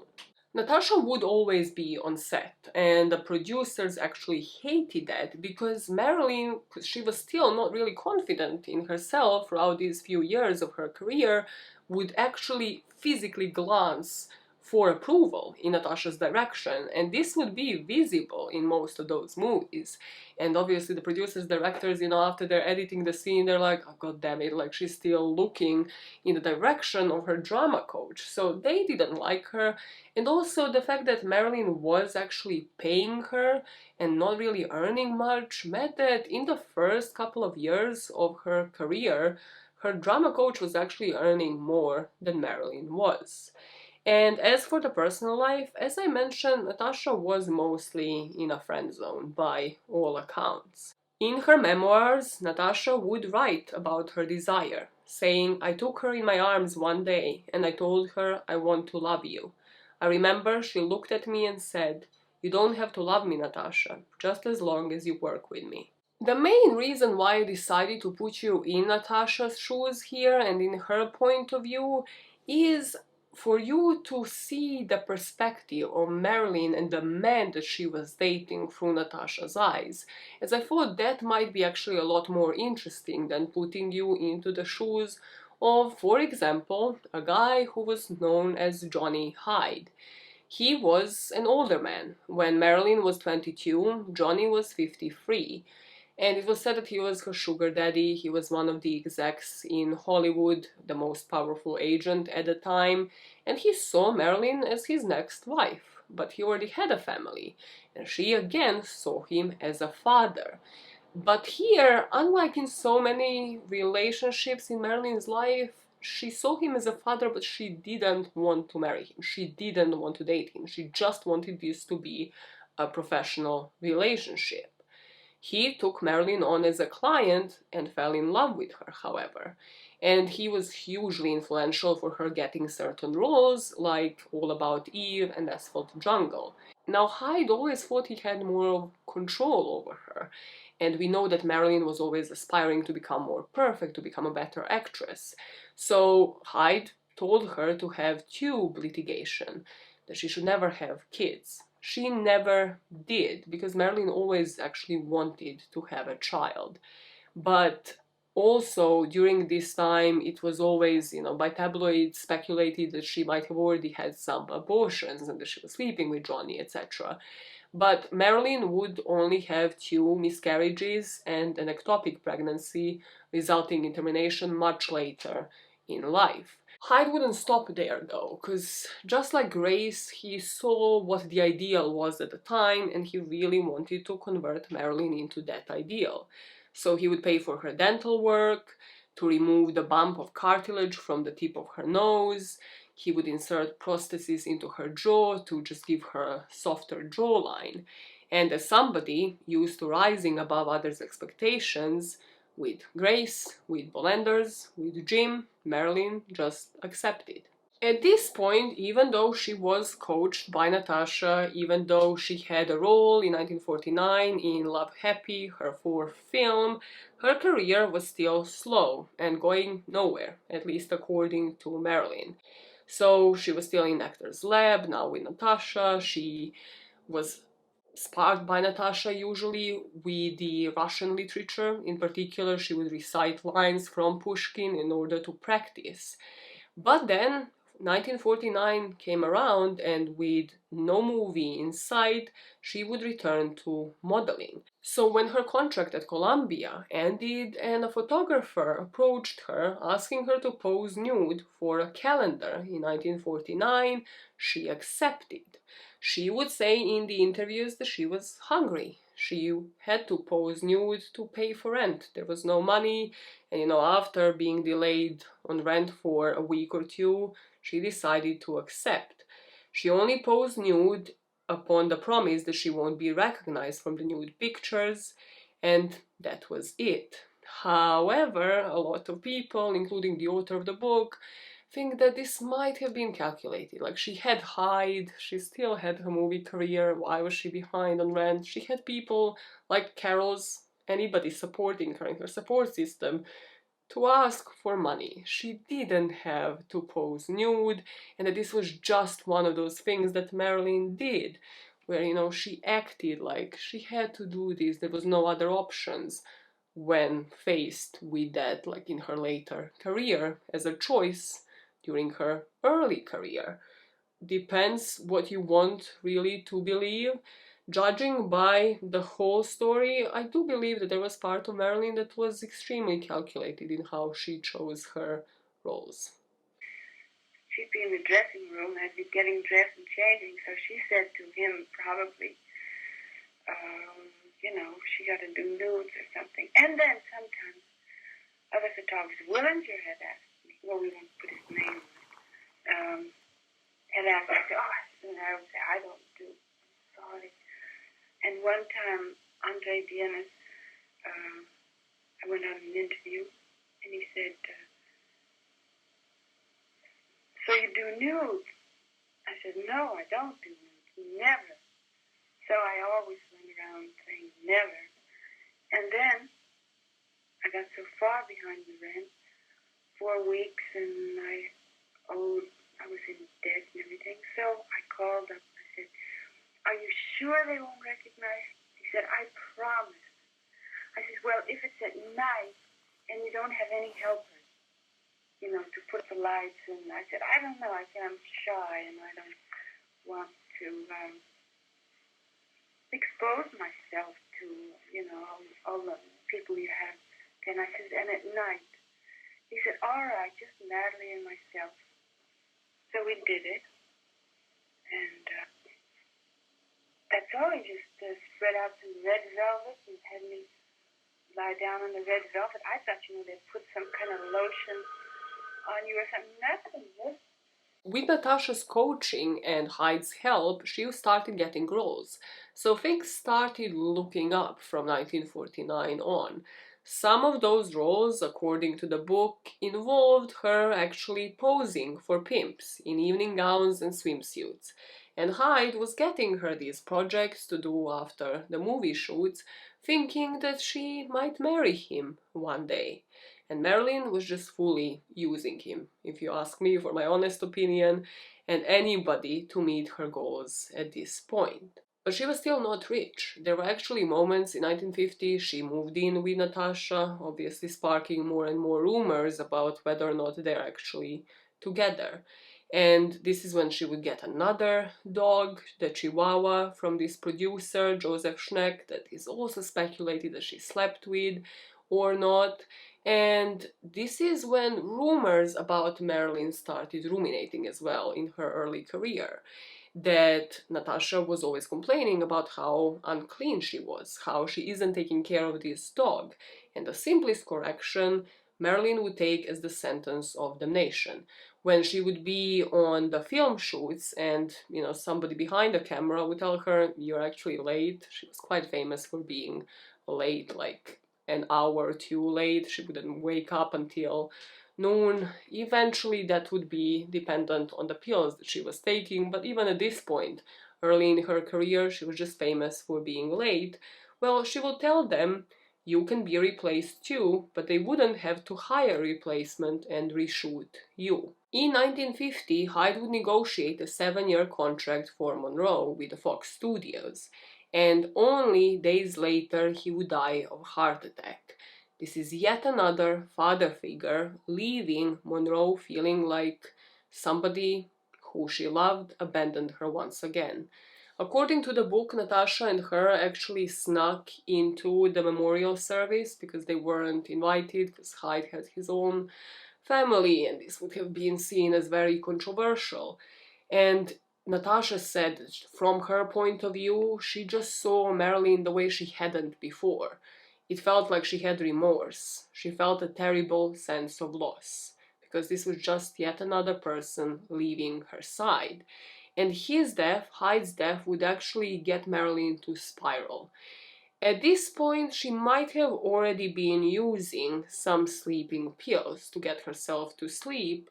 However, this is when Natasha would actually find her comatose at their home. Marilyn would say about this event that this was exaggerated, that Natasha actually found her with a melted sleeping pill in her mouth and then blew this up as a suicide attempt just to emphasize her, Natasha's, actions as a savior of Marilyn's. And however you feel about this, Hyde's death actually inspired yet another trip, rather Marilyn's desperate search in order to find out who her father really was.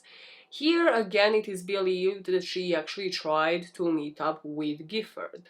However, Natasha couldn't remember the name of the man, there was never any verification of any contact with them, but apparently they set out on a trip, Natasha and Marilyn, to see her long-lost father. They drove out to Palm Springs and Marilyn pulled up at a service station, and this is apparently where she made a call to her father.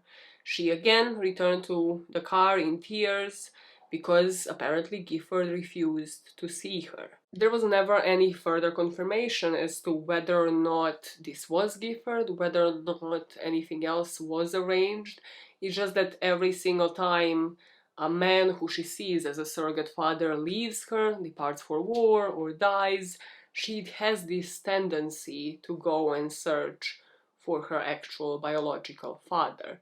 And it's just so sad that she never actually manages to have anything confirmed all the way up until her death. In 1951, while Natasha was still by her side, Marilyn would end up meeting three important men. One would be a playwright, one would be a famous director, and one would be another drama teacher. She still at this point felt like she only had a few minutes of screen time, because she did, that she was 11th out of 15 names on the list of credits. And the Fox contract was at this point standard. She had a guaranteed salary, about $500 a week, and that would increase annually. So by the 7th year of her contract, she would have had $3,500 a week for the last year. She was getting also more roles, and not just any roles, but like supporting roles now, in the comedies like As Young as You Feel, Love Nest, and Let's Make It Legal. According to Spoto, she was seen as the sex symbol, as the dumb blonde in all of those early movies. However, here finally she started receiving some praise from the critics, and those would be respectable publications like the New York Times. Her popularity with the audiences was also growing, and Marilyn loved that because she would receive thousands of fan letters a week, and she knew when those would come to the studio that the people have chosen her. She knew the power that that had, that studio now is gonna be a lot more reluctant to get rid of her. As for the director and the playwright that she would be introduced in the early 1950s, well, the director would be a guy called Elia Kazan. Elia, or Elia, I'm not really sure how this is pronounced, would be another famous Hollywood name. He was American film and theater director, producer, screenwriter, and an actor. And he was always in close collaboration with different screenwriters, being the director obviously and the producer, including one such Arthur Miller. Arthur Miller, according to the book, seemed to Marilyn as a champion of the lost and wounded, of those without a voice to speak for them, and so he won her esteem. In the soil of such sentiments, love would soon take root, but the opportunity for its full flowering would require 5 years. When they met, Marilyn would be 25 and Arthur was 10 years older. He was born in 1915, and his family endured the hardships of the Great Depression. So he worked at a warehouse, then he attended the University of Michigan, where he would win a playwriting award, and this is when Arthur really found himself. By the time he met Marilyn, he was married to his college sweetheart, this woman called Mary Slattery, and he would have 2 children. And this woman, Mary, was said to have leveled him, to have been an intellectual. So it would come as a surprise to everybody when Miller started associating himself with Marilyn. But as we know, this would just happen through parties at this point, through the introduction through Elia. And Marilyn wouldn't actually start anything with Miller for the next couple of years. When Kazan took Marilyn to a party where she met Miller, though, she said later to a friend it was like running into a tree, like a cool drink when you've had a fever, indicating that Miller actually had respect for her, which was more than enough to make him stand out from other men that she knew. From Natasha's perspective, Marilyn would tell her that she didn't go to bed with Arthur Miller that year, but that he is somebody she could love forever. With the relationship with Kazan being part of the history now, Marilyn briefly moves back in with Natasha to work on her first starring role for Don't Bother to Knock. This would be the first project where she had to do a formal screen test and was also her leading part in a series feature film. Natasha here really said she didn't have much to do and that Marilyn knew what she was required to do and that she delivered. However, also Natasha didn't really see Arthur Miller, Elia Kazan, like any man, Johnny Hyde, anybody in Marilyn's life up until that point as a threat, or rather as somebody that she should maybe be on the lookout for, that maybe Marilyn was really interested in. That was until February of 1952, when Marilyn was introduced to a world-famous baseball player, and by the end of the month they would start dating steadily. Natasha said she disliked him at once. He is a man with a closed, vapid look. Marilyn introduced them, and she introduced herself as her coach, and that made no impression on him. A week later, she telephoned her, and Joey answered. I think if you want to talk to Miss Monroe, you'd better call her agent. This baseball player, Joey, disliked Natasha as much. Marilyn would attempt to make peace between the two of people who she considered to be closest to her, but it just never worked out. Natasha would warn Marilyn that this man is the punishment of God in her life. To wrap up on Natasha, by this point, like in 1952, the producers just wanted her gone. She just wasn't of much use, not just because she was distracting and Marilyn would look to her, but also she didn't really have as much guidance to offer. Like, her advice in some articles is just like, you're doing great, you're doing all right, but maybe we should do it one more time, which, like, how is that useful? It's just Marilyn was at a level where she needed somebody more professional, where she needed somebody maybe more qualified, as bad as that sounds. Natasha would have also probably stayed by Marilyn's side forever, coaching her, doing her most, because Marilyn was paying her. And for the longest time, Marilyn was ensuring that she was getting a pay rise, that she was getting paid fairly. However, that all changed in 1954, and this was when she had been replaced by the studio by Paula Strasberg. And no longer she was protected by Marilyn. The Fox Studios also decided to dump her.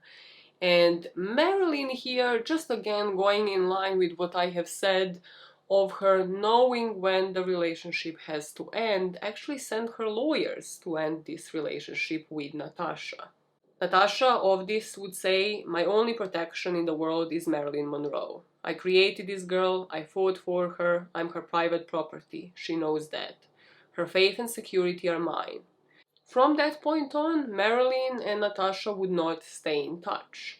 And Natasha would outlive her for about 2 years, and then she died from cancer in 1964. She said of her relationship with Marilyn, I wish I had 1/10 of her cleverness. The truth is, my life and my feelings were very much in her hands.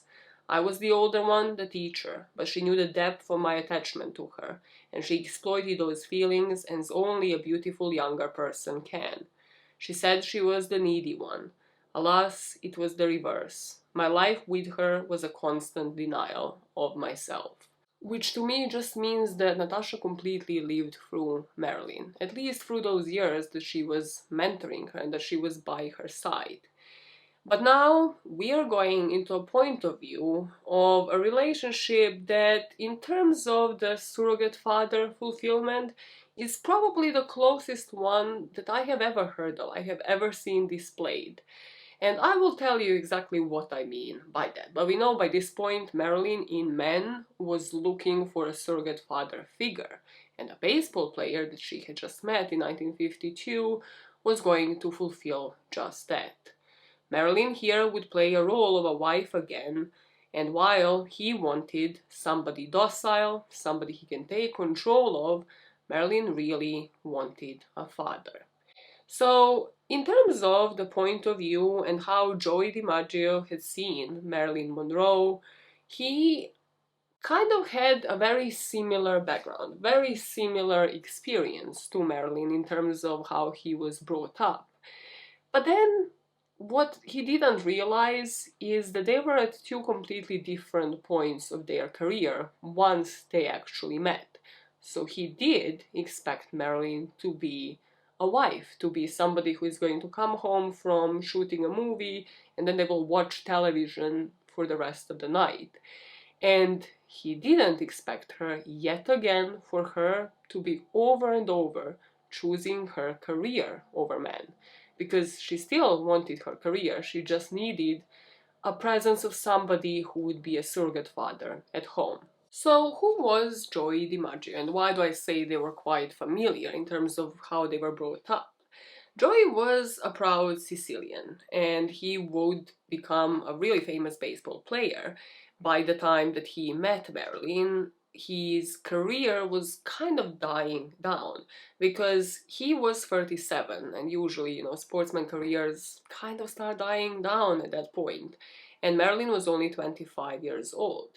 And those two things, the dying career versus really breakthrough of somebody's career and the age difference, should have been a red flag, but they weren't. And they probably weren't because, like Marilyn, Joey never completed high school. He left in 10th grade and he started supporting his family. That would be one of the things that bonded the two of them. Joey also grew up in a strict Catholic household where the same things that Marilyn experienced at Bollander's might have actually happened. So this experience would have a lasting effect on him because he would understand what it was like to suffer and to be shunned, the same experience that Norma Jeane might have had during her years in foster care. By the time he was 22, however, he was a folk hero, at a time when America, deep in Great Depression, desperately needed idols. He would be a rising baseball star, admired by men, worshipped by schoolboys, desired by women. He was a powerful, smooth man whose impassive expression on and off the field made him all the more attractive and intriguing. Joey also already had the experience of trying to turn somebody into a housewife, and this woman was also an actress called Dorothy Olsen, who he married in 1939. However, this woman also didn't see the future life in the same terms as he did. So, as DiMaggio was to discover with Marilyn as well, it's kind of hard to convince an ambitious actress to just take a back seat for somebody, to become a traditional housewife. But he would walk away from baseball in early 1943 to join the war effort as a physical training supervisor for the Army Air Force. And he would return to baseball after the war. However, by that point he was in his late 30s, he had multiple sports injuries, and he had to actually take the back seat. As he is now more and more idle, he's looking through the pictures in the newspaper and sees Marilyn's face. And the sight of her just immediately sparked a question: who is the blonde? And Joey found out from one of his drinking pals who Marilyn was. And this person apparently could connect him to her through different directors and producers, so they arranged a date. And Joey was said to have waited for Marilyn for about 2 hours. He thought she would not show up. But she did, and immediately Marilyn was drawn to him. She said, "He treated me like something special. Joey is a very decent man, and he makes other people feel decent too."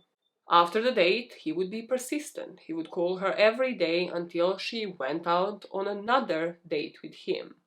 And it should have been yet another red flag when Marilyn met this typically Italian family. What was expected of her? That he wanted her to be a beautiful ex-actress, just like he was the great former ball player. There were other red flags that both of them have ignored. Rather Joey here, really, more than Marilyn. In the early years, like literally just as they met up in the first half of 1952, it was leaked that Marilyn posed nude back in the day when she was still a struggling model.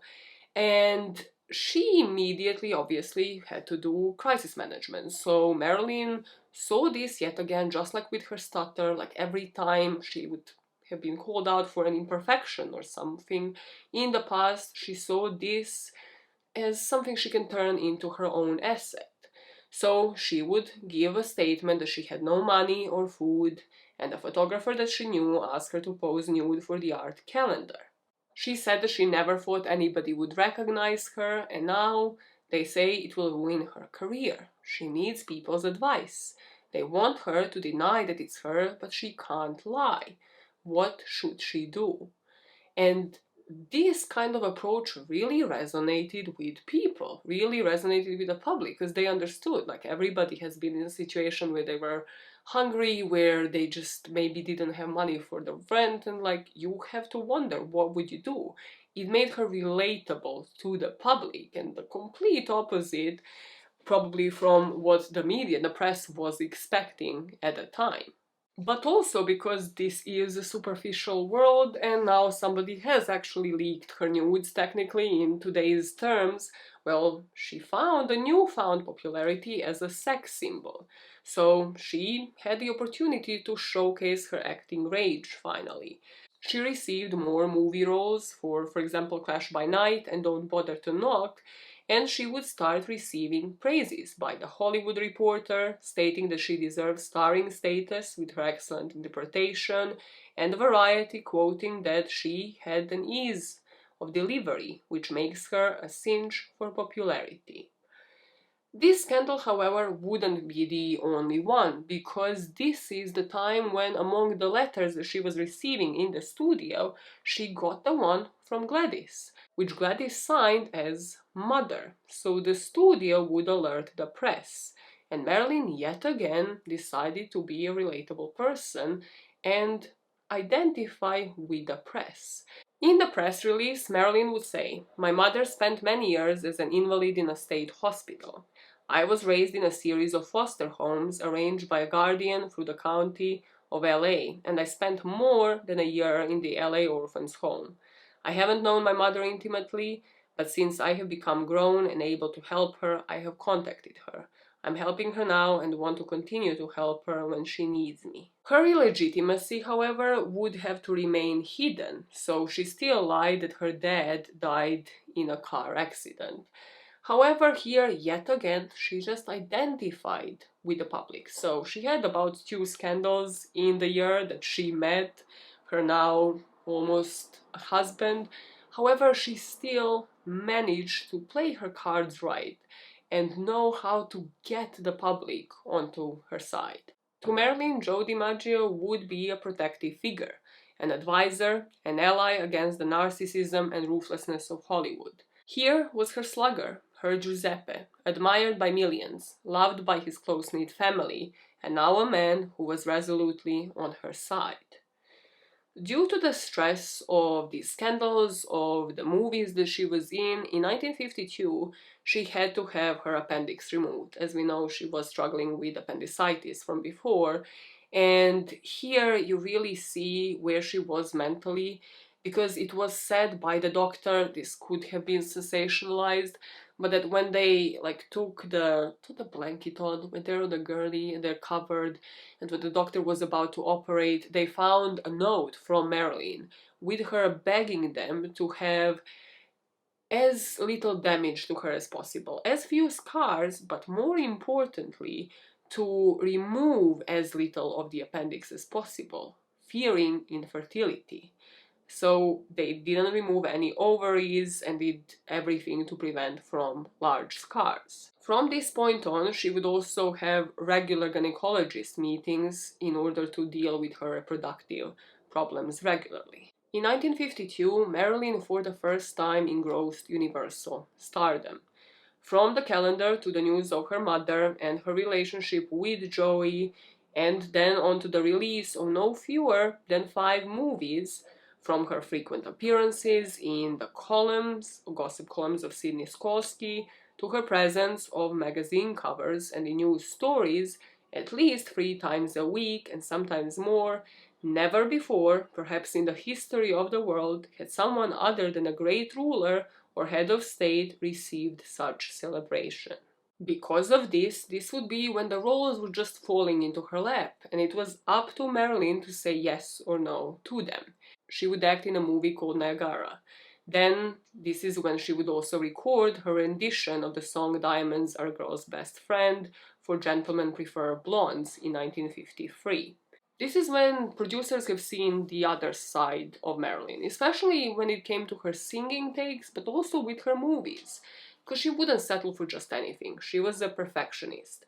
For the Diamonds Are a Girl's Best Friend, she asked for 11 takes. She knew exactly what she wanted and how she was about to get it. Other people would say that this reputation wasn't just so much as a perfectionist, rather that she was very difficult to work with. And this would worsen as her career progressed. She was just coming to the set later and later. Sometimes she didn't show up at all, she would not remember her lines, and would demand several retakes before she was satisfied with a performance. Her problems have often been attributed to the combination of low self-esteem, stage fright, and also a dose of perfectionism. Despite of the two of them being very different people, Joey DiMaggio and Marilyn Monroe would still marry at the height of her career. They would marry in January of 1954. And at this point, really, again, why did they marry? I'm not sure.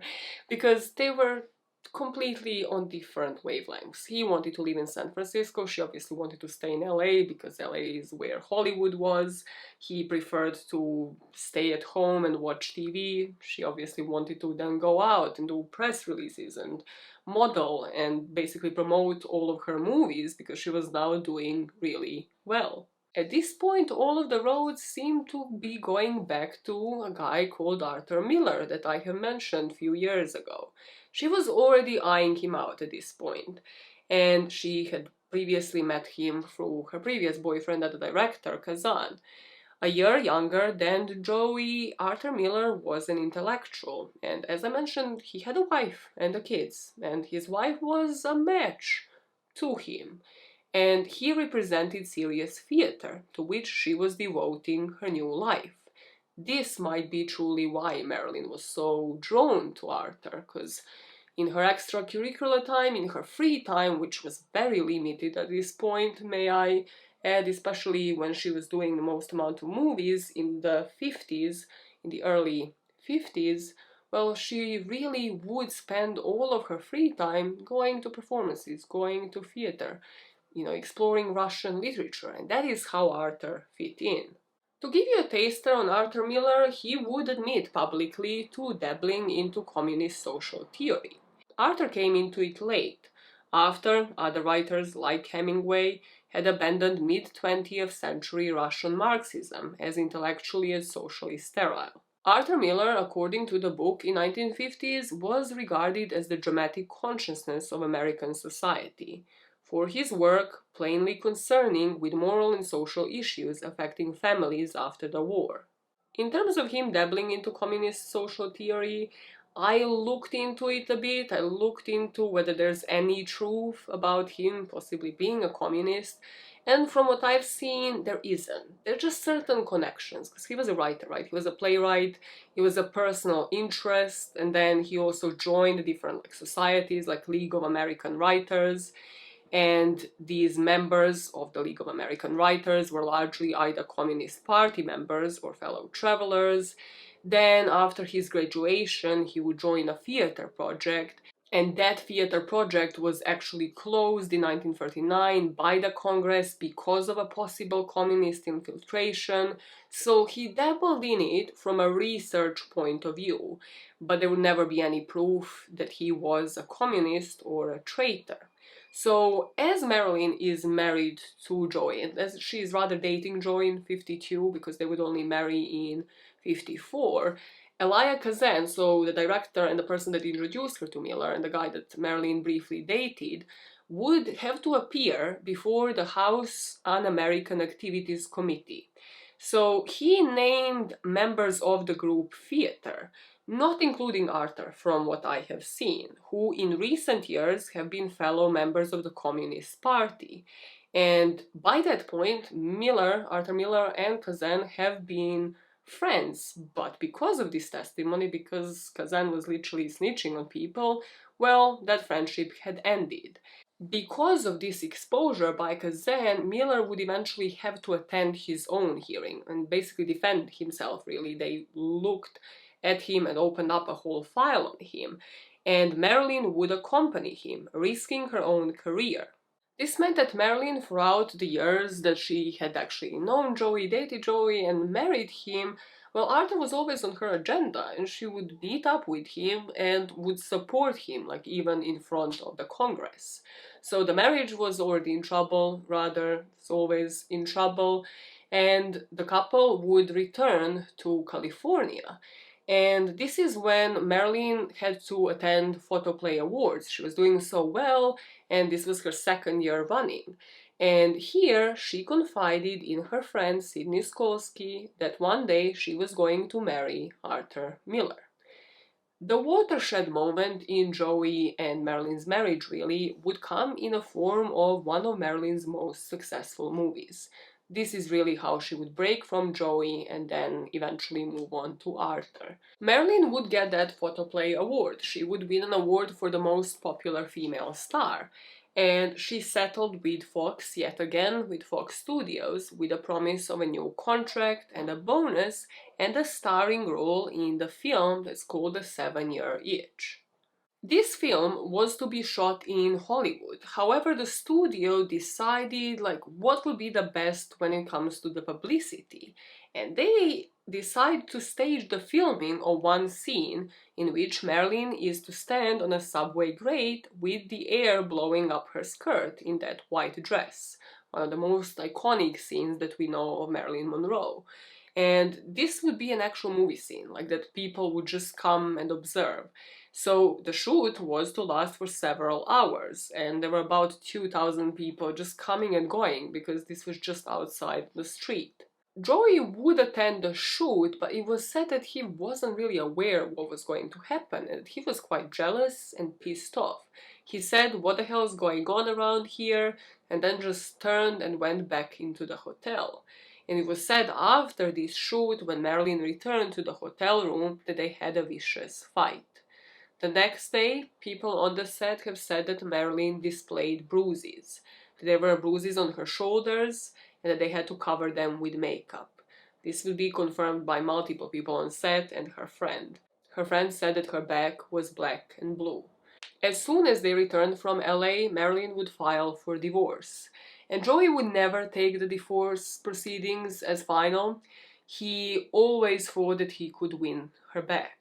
This would lead to the trial in 1954, where Marilyn would say, "My husband would get in moods when he wouldn't speak to me for 5 or 7 days at a time, sometimes longer, 10 days. I would ask him what was wrong. He wouldn't answer, or he would say, 'Stop nagging me.' I was permitted to have visitors no more than 3 times in the 9 months we were married. On one occasion, it was when I was sick. I hoped to have out of my marriage love, warmth, affection, and understanding. But the relationship was mostly one of coldness and indifference." This is what I alluded to with mentioning earlier on in the story how her mom divorced and what she said in the court as for the reasons. However, here there are definitely witnesses as to some form of physical violence as well. So To wrap up on Joey, after that, after the divorce, he would even hire people to keep tabs on her, to just stalk her, to see what she was doing, so another lawsuit followed. But Marilyn always kept Joey on the side, and he never really fully gave up on her. He was there even after she was to marry and then divorce Arthur Miller. He was always supportive of her, probably more of her as a person rather than her career. And in the last few years of Marilyn's life, in 61 and 62, they would also meet up a couple of times. Some people would say that they might have been back together. So this would be the last few years before Marilyn passed away. Susan Strasberg, the drama coach, would say that Marilyn was getting out of relationships that were not good for her and back into one that was. She knew she needed some sort of emotional and spiritual anchor. A note to Joey would also be found in the address book when Marilyn had been found dead. And the note wouldn't be finished, but it would read, "Dear Joey, if I can only succeed in making you happy, I will have succeeded in the biggest and most difficult thing there is. That is, to make one person completely happy.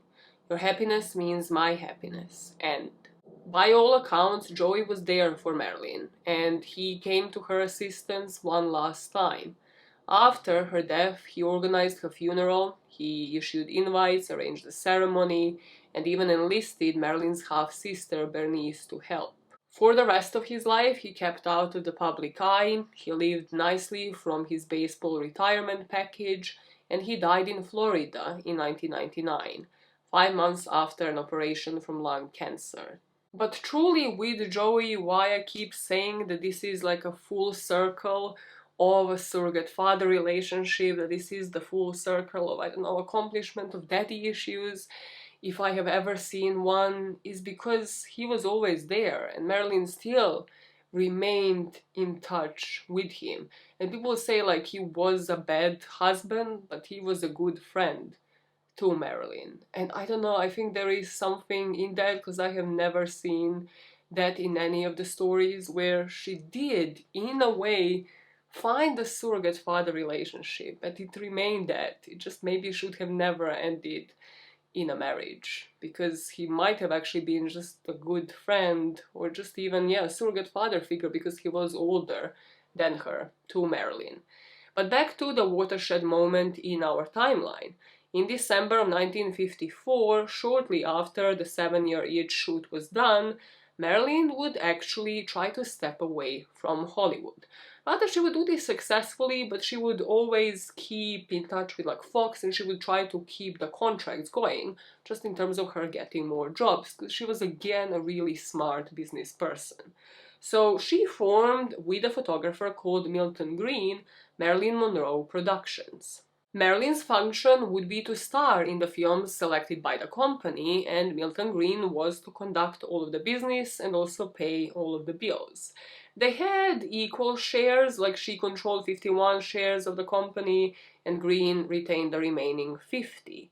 And this would lead her to leave Hollywood. This would lead to a 1-year legal battle with Fox Studios in 1955, because they would be claiming that they are just tied up with her in this contract for the production of 7-Year Itch, but they're really just trying to get rid of her, and they try to generate bad publicity about her to make sure that no other studio would want to hire her. And obviously she wanted to have other jobs, so she was trying to get out of there and sue them for defamation for doing that.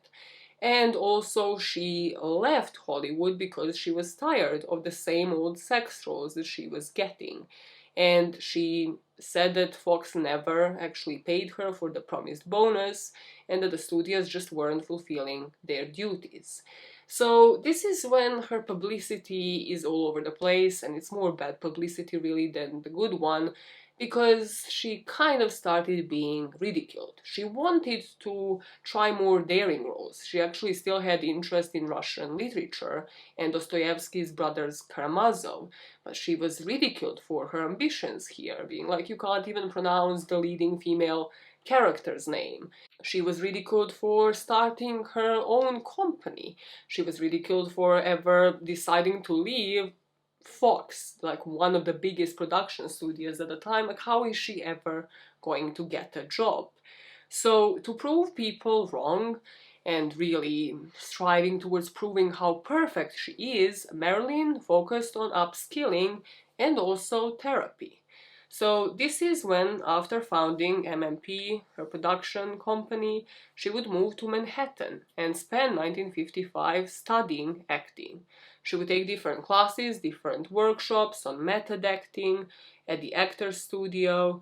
She grew closer to Strasberg, to her drama coach, and also would get private lessons due to her shyness, and soon these people would really become family to Marilyn. Marilyn's career spanned for 16 years. During the first eight that we have covered so far, between 47 and 54, she appeared in 24 productions. During the second half, so between 55 and 62, she appeared in only 5. And this definitely wasn't because of the loss of her popularity. Rather, it would be put down to laziness, to alcohol and drug addiction, and psychological problems that led to self-destruction. Most serious out of all of the ones I mentioned would be her addiction to sleeping pills.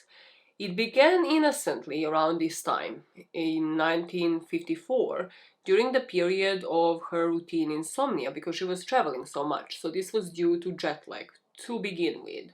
But then she would just constantly get another supply of sleeping pills. And the pills would be handed out to her in generous free samples from Sidney Skolsky, who had unlimited access to them. When she was still married to Joey, he referred to Sidney and Marilyn as pill pals, like pen pals, but just pill pals, because they would constantly be dependent on these pills as they would travel. Sidney Skolsky was, I don't know if I mentioned, was the gossip columnist, but kind of like with paparazzi and stars today, Marilyn always had her on standby. She always was liaising with her. Sidney was always by her side. And they would sometimes, yes, take pills together. And at first excuses were jet lag, anxiety on set. Marilyn was quite anxious. But then, calming her nerves. There were no excuses after some time, and it really affected who Marilyn was on set, especially now when she had her own studio, she had her own career to build. Sometimes people would say, like, she would have sleepless nights or just take the pills in the middle of the night, and she would start complaining how they were ineffective, because after taking them for so many years, starting from this point on, she would develop quite a tolerance to them. But she would sometimes not even wake up in time for the shoot. She would come to the film shoot after midnight. She would come to the film shoot after noon and wouldn't even be aware of the time, because the pills would only start wearing off in the morning when she would finally get up. What people would later say about her pill taking is that she didn't do it for frills. Like, she didn't do it just as people do certain drugs or alcohol, and that she wasn't actually dependent on alcohol. It would be mostly pills that would be prescribed to her or that she would get a supply from. And that this was rather in order for her to combat her crippling inability to sleep, to calm her nerves, to tackle her debilitating fear and anxieties which assailed her. Once the addictive spiral would begin, she would start to take yet more pills to counteract the effects of other drugs that she had taken, because now she had to take something to wake up and be as alive on the set as they needed her to be. This would mean that sometimes she would even come into her friends' flats in the middle of the night, completely sleepless and disheveled, complaining that her sleeping pills, for which she developed tolerance at this point, were ineffective. And something yet again to draw attention to here when it comes to mental health would be the lack of public records that would be shared here, which becomes really relevant in part 2 of this story. But here we know of about 2 drugs that were actually given to Marilyn. So we don't even know about what she was actually taking, what she was prescribed, what she was given, what the mix of those drugs, what kind of effects they would have on her system. We don't really know that information. And especially when she now starts actually seeing psychotherapists, when she actually starts getting therapists, that becomes even more important, because what were they prescribing? Were they aware of what she was taking on her own accord and how those drugs are combined? Because this would truly be 1954 onwards the beginning of her demise.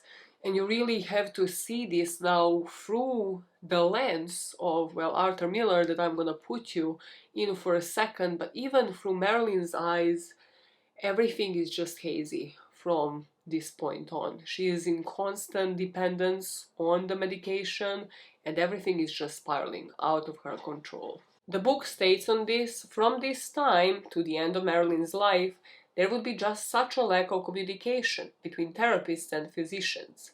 Some of them more benevolent, better qualified, less manipulative than others, but all of them acting independently. Each saw Marilyn Monroe as his or her responsibility. Each had a proud proprietary claim. Each readily assumed the superior role from which Marilyn, in her quest for independence and maturity, was to have been freed. But she was, after all, simply too valuable a patient. As I mentioned, Marilyn now, moving away from Hollywood or trying to step away and do her own thing, was really focusing on upskilling, on getting classes in drama coaching, and she was also focusing on therapy. So what took over the psychotherapy which she was getting at this time in 1955 were talks of nightmares, loneliness, childhood, absent parents, her early marriage, her resentment for Grace Goddard, her time selling herself in order to survive really, and her resentment against Fox. According to the author of the book, that was another reason why Marilyn only worked on 5 productions in her later life, because she tried to work more often and more deeply in her own personal life. Constantly dressing and undressing, reviewing, repainting, drawing once again the lip and brow lines, washing and recommencing the application of a new look on a new face.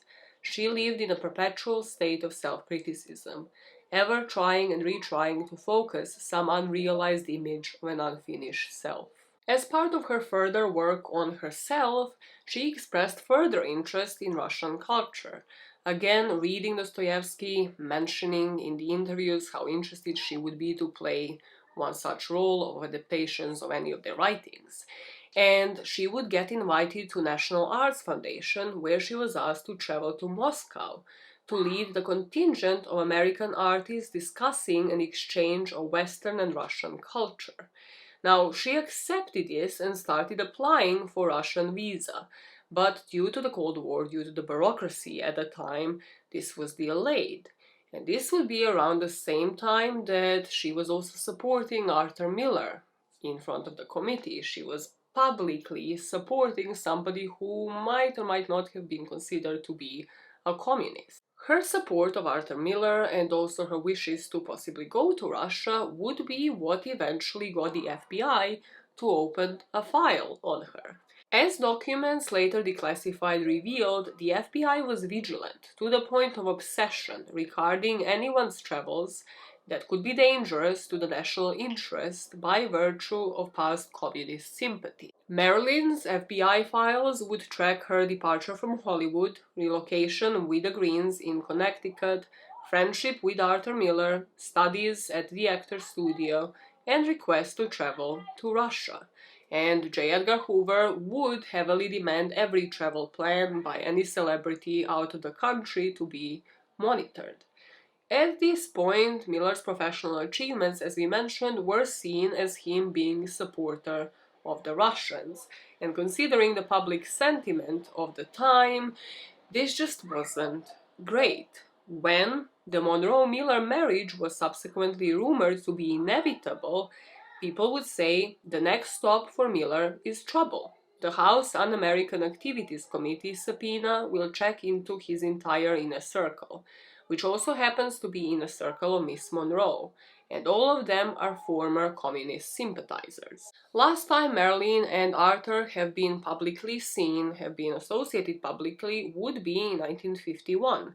And Arthur Miller was at that point more famous than Marilyn Monroe. Her breakthrough years only came really after that, between 52 and 56. He had just won a Pulitzer Prize for Death of a Salesman and was enjoying a celebrity that most writers can only write about. Monroe was still a star on the rise, and she was just famous for her supporting roles. They parted ways for several years. Marilyn got married, got divorced, and Miller tried to work on his marriage with his wife Mary. But eventually, it was rumored that an affair began when Arthur was still married. So in 1956, Miller moves, he establishes a residence in Nevada, he is finally granted a divorce, and not long after, he and Marilyn actually got married. Milton Green, Marilyn's business partner and a photographer, the other half of the Marilyn Monroe Productions, would say, well, what does this mean for the production company? Did his love come with some financial interest? So to drop you into the point of view of Arthur Miller, in my personal opinion, he saw her the way he thought she wanted to be seen. The important emphasis on the way he thought she wanted to be seen. I don't think Arthur Miller ever saw Marilyn for who she really was, that he ever really tried to love her and understand what she really wanted from life. I think that he was just one of the people who exploited her. And unlike Natasha, I do not have the same amount of respect for Arthur, mostly for what we are going to be speaking about in part 2. However, it's easy to see, even superficially, why somebody like Arthur Miller would want to be with a sex symbol that is Marilyn Monroe, who is at the height of her career right now. He waited for a couple of years, got divorced, started an affair, and she was suddenly probably a lot more famous than he really is. So what was Marilyn's point of view? That really people couldn't understand. And the consensus on this, especially at this point in Marilyn's career, is that she wanted to be seen as a serious actress, and he could really provide that for her. She was a win for him, just in terms of the looks, just in terms of the appearance, but for her, this was purely about being seen as a serious actress partnered with a renowned playwright. During his hearing in front of the committee, Arthur asked for his passport to be returned because he planned to marry Marilyn Monroe. So on June the 29th, Marilyn and Miller were married in New York. 2 days after, they had a Jewish ceremony because to marry him, she had to convert to Judaism. And that, according to multiple articles online, made sure that some of her movies aren't shown in certain countries like Egypt. So under her new now contract with Fox, she started releasing other movies. But as we know, there would only be few movies here and there. Bus Stop would be released in 1956 and it immediately became a commercial success. She received a Golden Globe for Best Actress nomination for her performance. And in terms of the MMP, her own production studios, she began filming the first MMP independent production called The Prince and the Showgirl. At this point, she was increasingly known as somebody who was hard to work with. People really weren't as tolerant to her on the set. They knew about certain dependencies when it came to the drugs that she was taking, but what they might not have known, or rather they would learn through the press, would be just Marilyn's desire to have children and inability to have them. All 3 of Marilyn's pregnancies would reportedly be fathered by Arthur Miller, to whom she was married between 56 and 61 at different stages throughout these years. And she would miscarry twice, and one pregnancy would just end up in a termination. This would be, in my opinion, and the opinion of Donald Spoto, what truly affected Marilyn. Her inability to have the kids, constantly not feeling as this complete person, and also blaming herself and her use of drugs and sleeping pills on the miscarriages that she ended up having. Arthur really wasn't as helpful. He would be controlling and would get in the way of her work, would be constant presence on the shoots that she was doing for any movies, and really wasn't trying to make her feel any better, at least in my opinion. There is a famous letter that he wrote to her that's kind of like hot and steamy in the early years that is published online, and even the comments on those letters, just by briefly reading a paragraph, I was like, I'm sick to my stomach, I don't want to read the rest of this. It seems like he was the guy who would love bomb her, who would constantly have to be that presence, like have constant control over her, fully understand her. He kind of saw her as this puzzle that had to be understood. We're going to develop more on that in part 2. But just personally, I don't think this was the healthiest relationship out of them all. In between 1957 and 59, Marilyn also decided to take about 18-month hiatus to concentrate on the family life. She really wanted to be a wife and she really wanted to be a mother. So her day-to-day now is getting psychotherapy from this woman called Marianne Chris, who is just trying to get her to process her childhood, all of the relationships in her life, to see them for what it really is, but it means reliving everything that Marilyn had been through, which, as we know, was quite traumatic and would have been quite traumatic for everybody. She's desperate to have a child. She has yet another pregnancy that doesn't go anywhere in between this time, that rather ends up in a miscarriage. And her relationship with Milton Green also isn't the best, because now, well, she's taking a hiatus. She really isn't making any movies. Her memories at this time were vague and disconnected, and she was still relying heavily on sleeping pills. So at this point, she's surrounded by a husband who approached her as a child. She was taking steps to control her business. She was surrounded by an analyst who treated her as a girl who buried her past, the psychoanalyst, the therapist that she was going to, and it was just difficult for Marilyn Monroe to adult and to move on. What this would lead to, unsurprisingly, would be that she began to worry even more about herself and doubt her own abilities. Arthur would be on set and she would break down when she would be asked to sing, things that she was extremely confident about before, and wouldn't know how to deal with Arthur or say no where she would have done with Joey, for example, with her ex-husband. This would eventually lead her to break off the business relationship with Green. In short, Marilyn Monroe was spiraling. She had another loss of the child in August of 1957, and she saw this as even her body indicating that she was not ready for adulthood.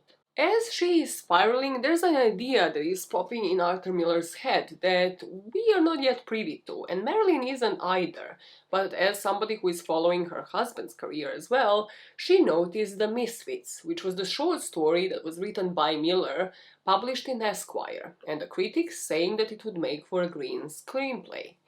This would be the story of 3 wandering men in the wilds of Nevada, who capture wild horses to be butchered for canned dog food, and there would be an unsettled woman at the center of it. Before Misfits, however, before Arthur actually suggested it to her and this production began, in 1958 she returns to Hollywood with a hit called Some Like It Hot. This film production since then would be one of Marilyn's famous ones.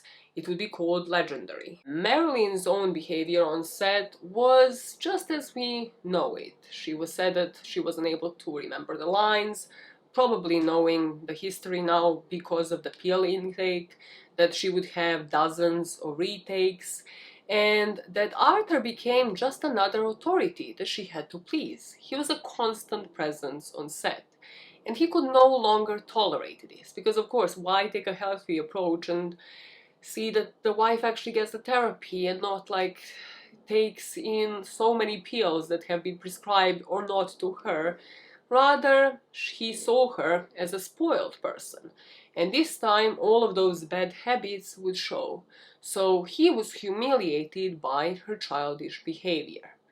This would lead to yet another and the last pregnancy that Marilyn would have. It would be the last time that she tried to be a mother, and this pregnancy would have complications and would have to end in a termination.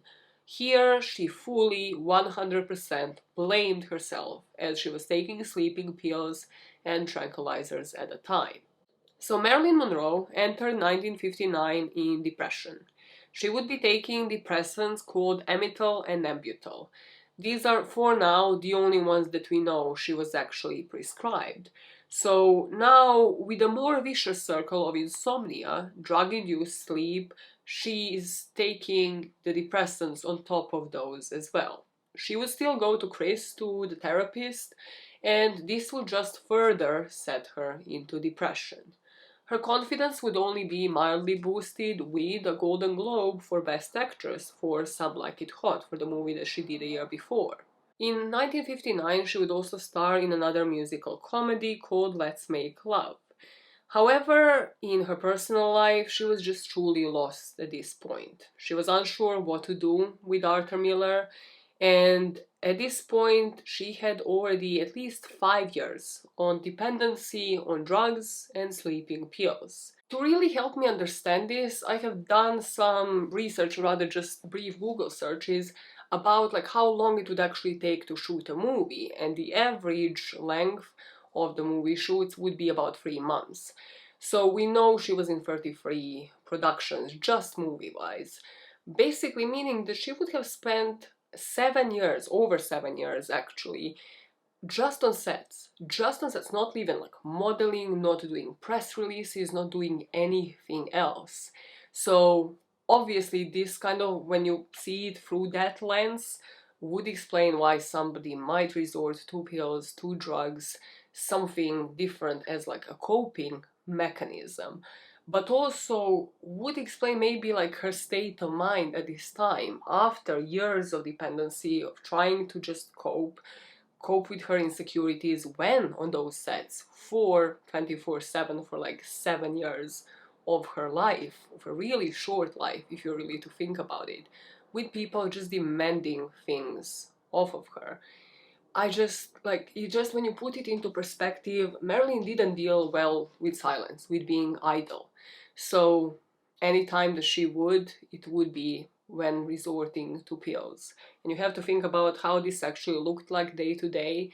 It would just be her waking up, getting up from the haze, probably taking something to make herself be able to push through the day, going on set, and then going back home, doing a press release, interview, whatever it would be, and then just resulting to more pills. And it just, when you think about that, for that amount of time, for at least 5 to 6 years at this point, just think about what that does to your brain and to the quality of the life that you're living. Even minus Miller in this equation, even if she wasn't to be seeing anybody, even if everything else in her life was to have been perfect, just the dependency on the pills now would have already led to self-destruction. The musical comedy Let's Make Love wasn't really getting great reviews. It was quite unsuccessful when it was released in 1960.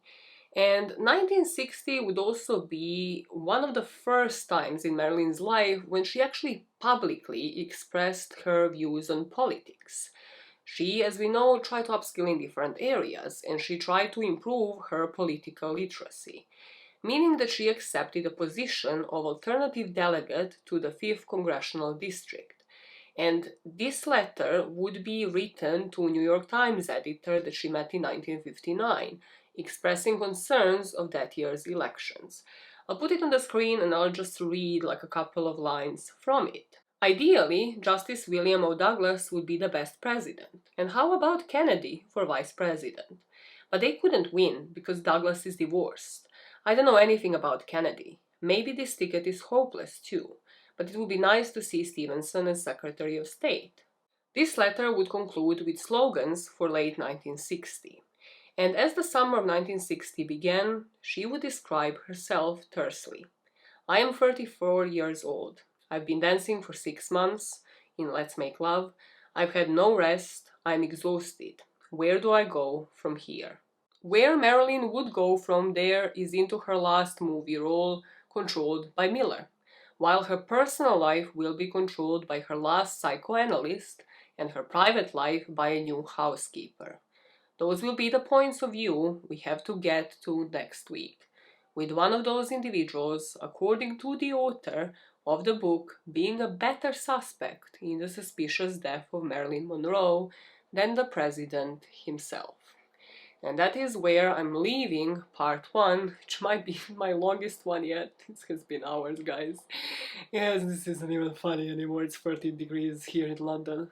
30, not 1-3. They see you sweat.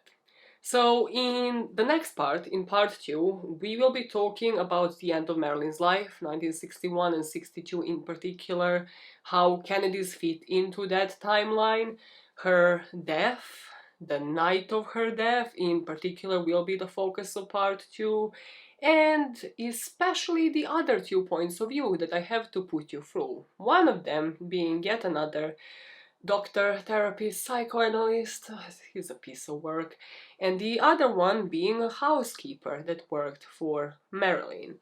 And then in part 3, we're going to be focusing on conspiracy theories in the inquiry into her death, and are there any basis of actually considering one of the Kennedys as the suspect, or are there better suspects, as maybe that book suggests? The better suspects will be heavily discussed in part 2, so stick around.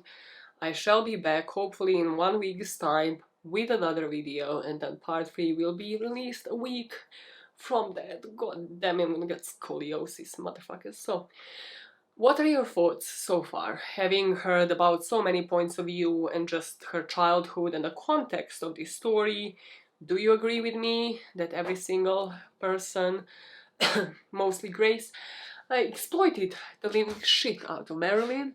Or do you disagree? Did I miss out on somebody who you think was really a prevalent figure in Marilyn's life? Would you have put me and others in the shoes of somebody else? What are your thoughts in general on Marilyn, her career, her spiraling?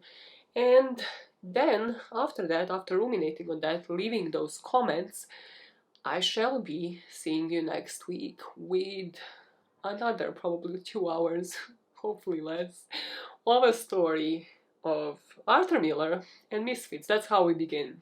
Trust me, it's not nice. It's not nice. I will not be pleasant towards this man. I will never be pleasant towards any man really in Marilyn's story, because all of them exploited the shit out of her. It's such a sad life, and it just doesn't get any better from now on. And then, boy, that book, the ending of that book is in itself a conspiracy theory. I'm just gonna say that. There might be a better suspects to Marilyn's death and the night of. Their thoughts is just suspicious as hell. And I was like, I didn't know any of this. I had no idea of any of this.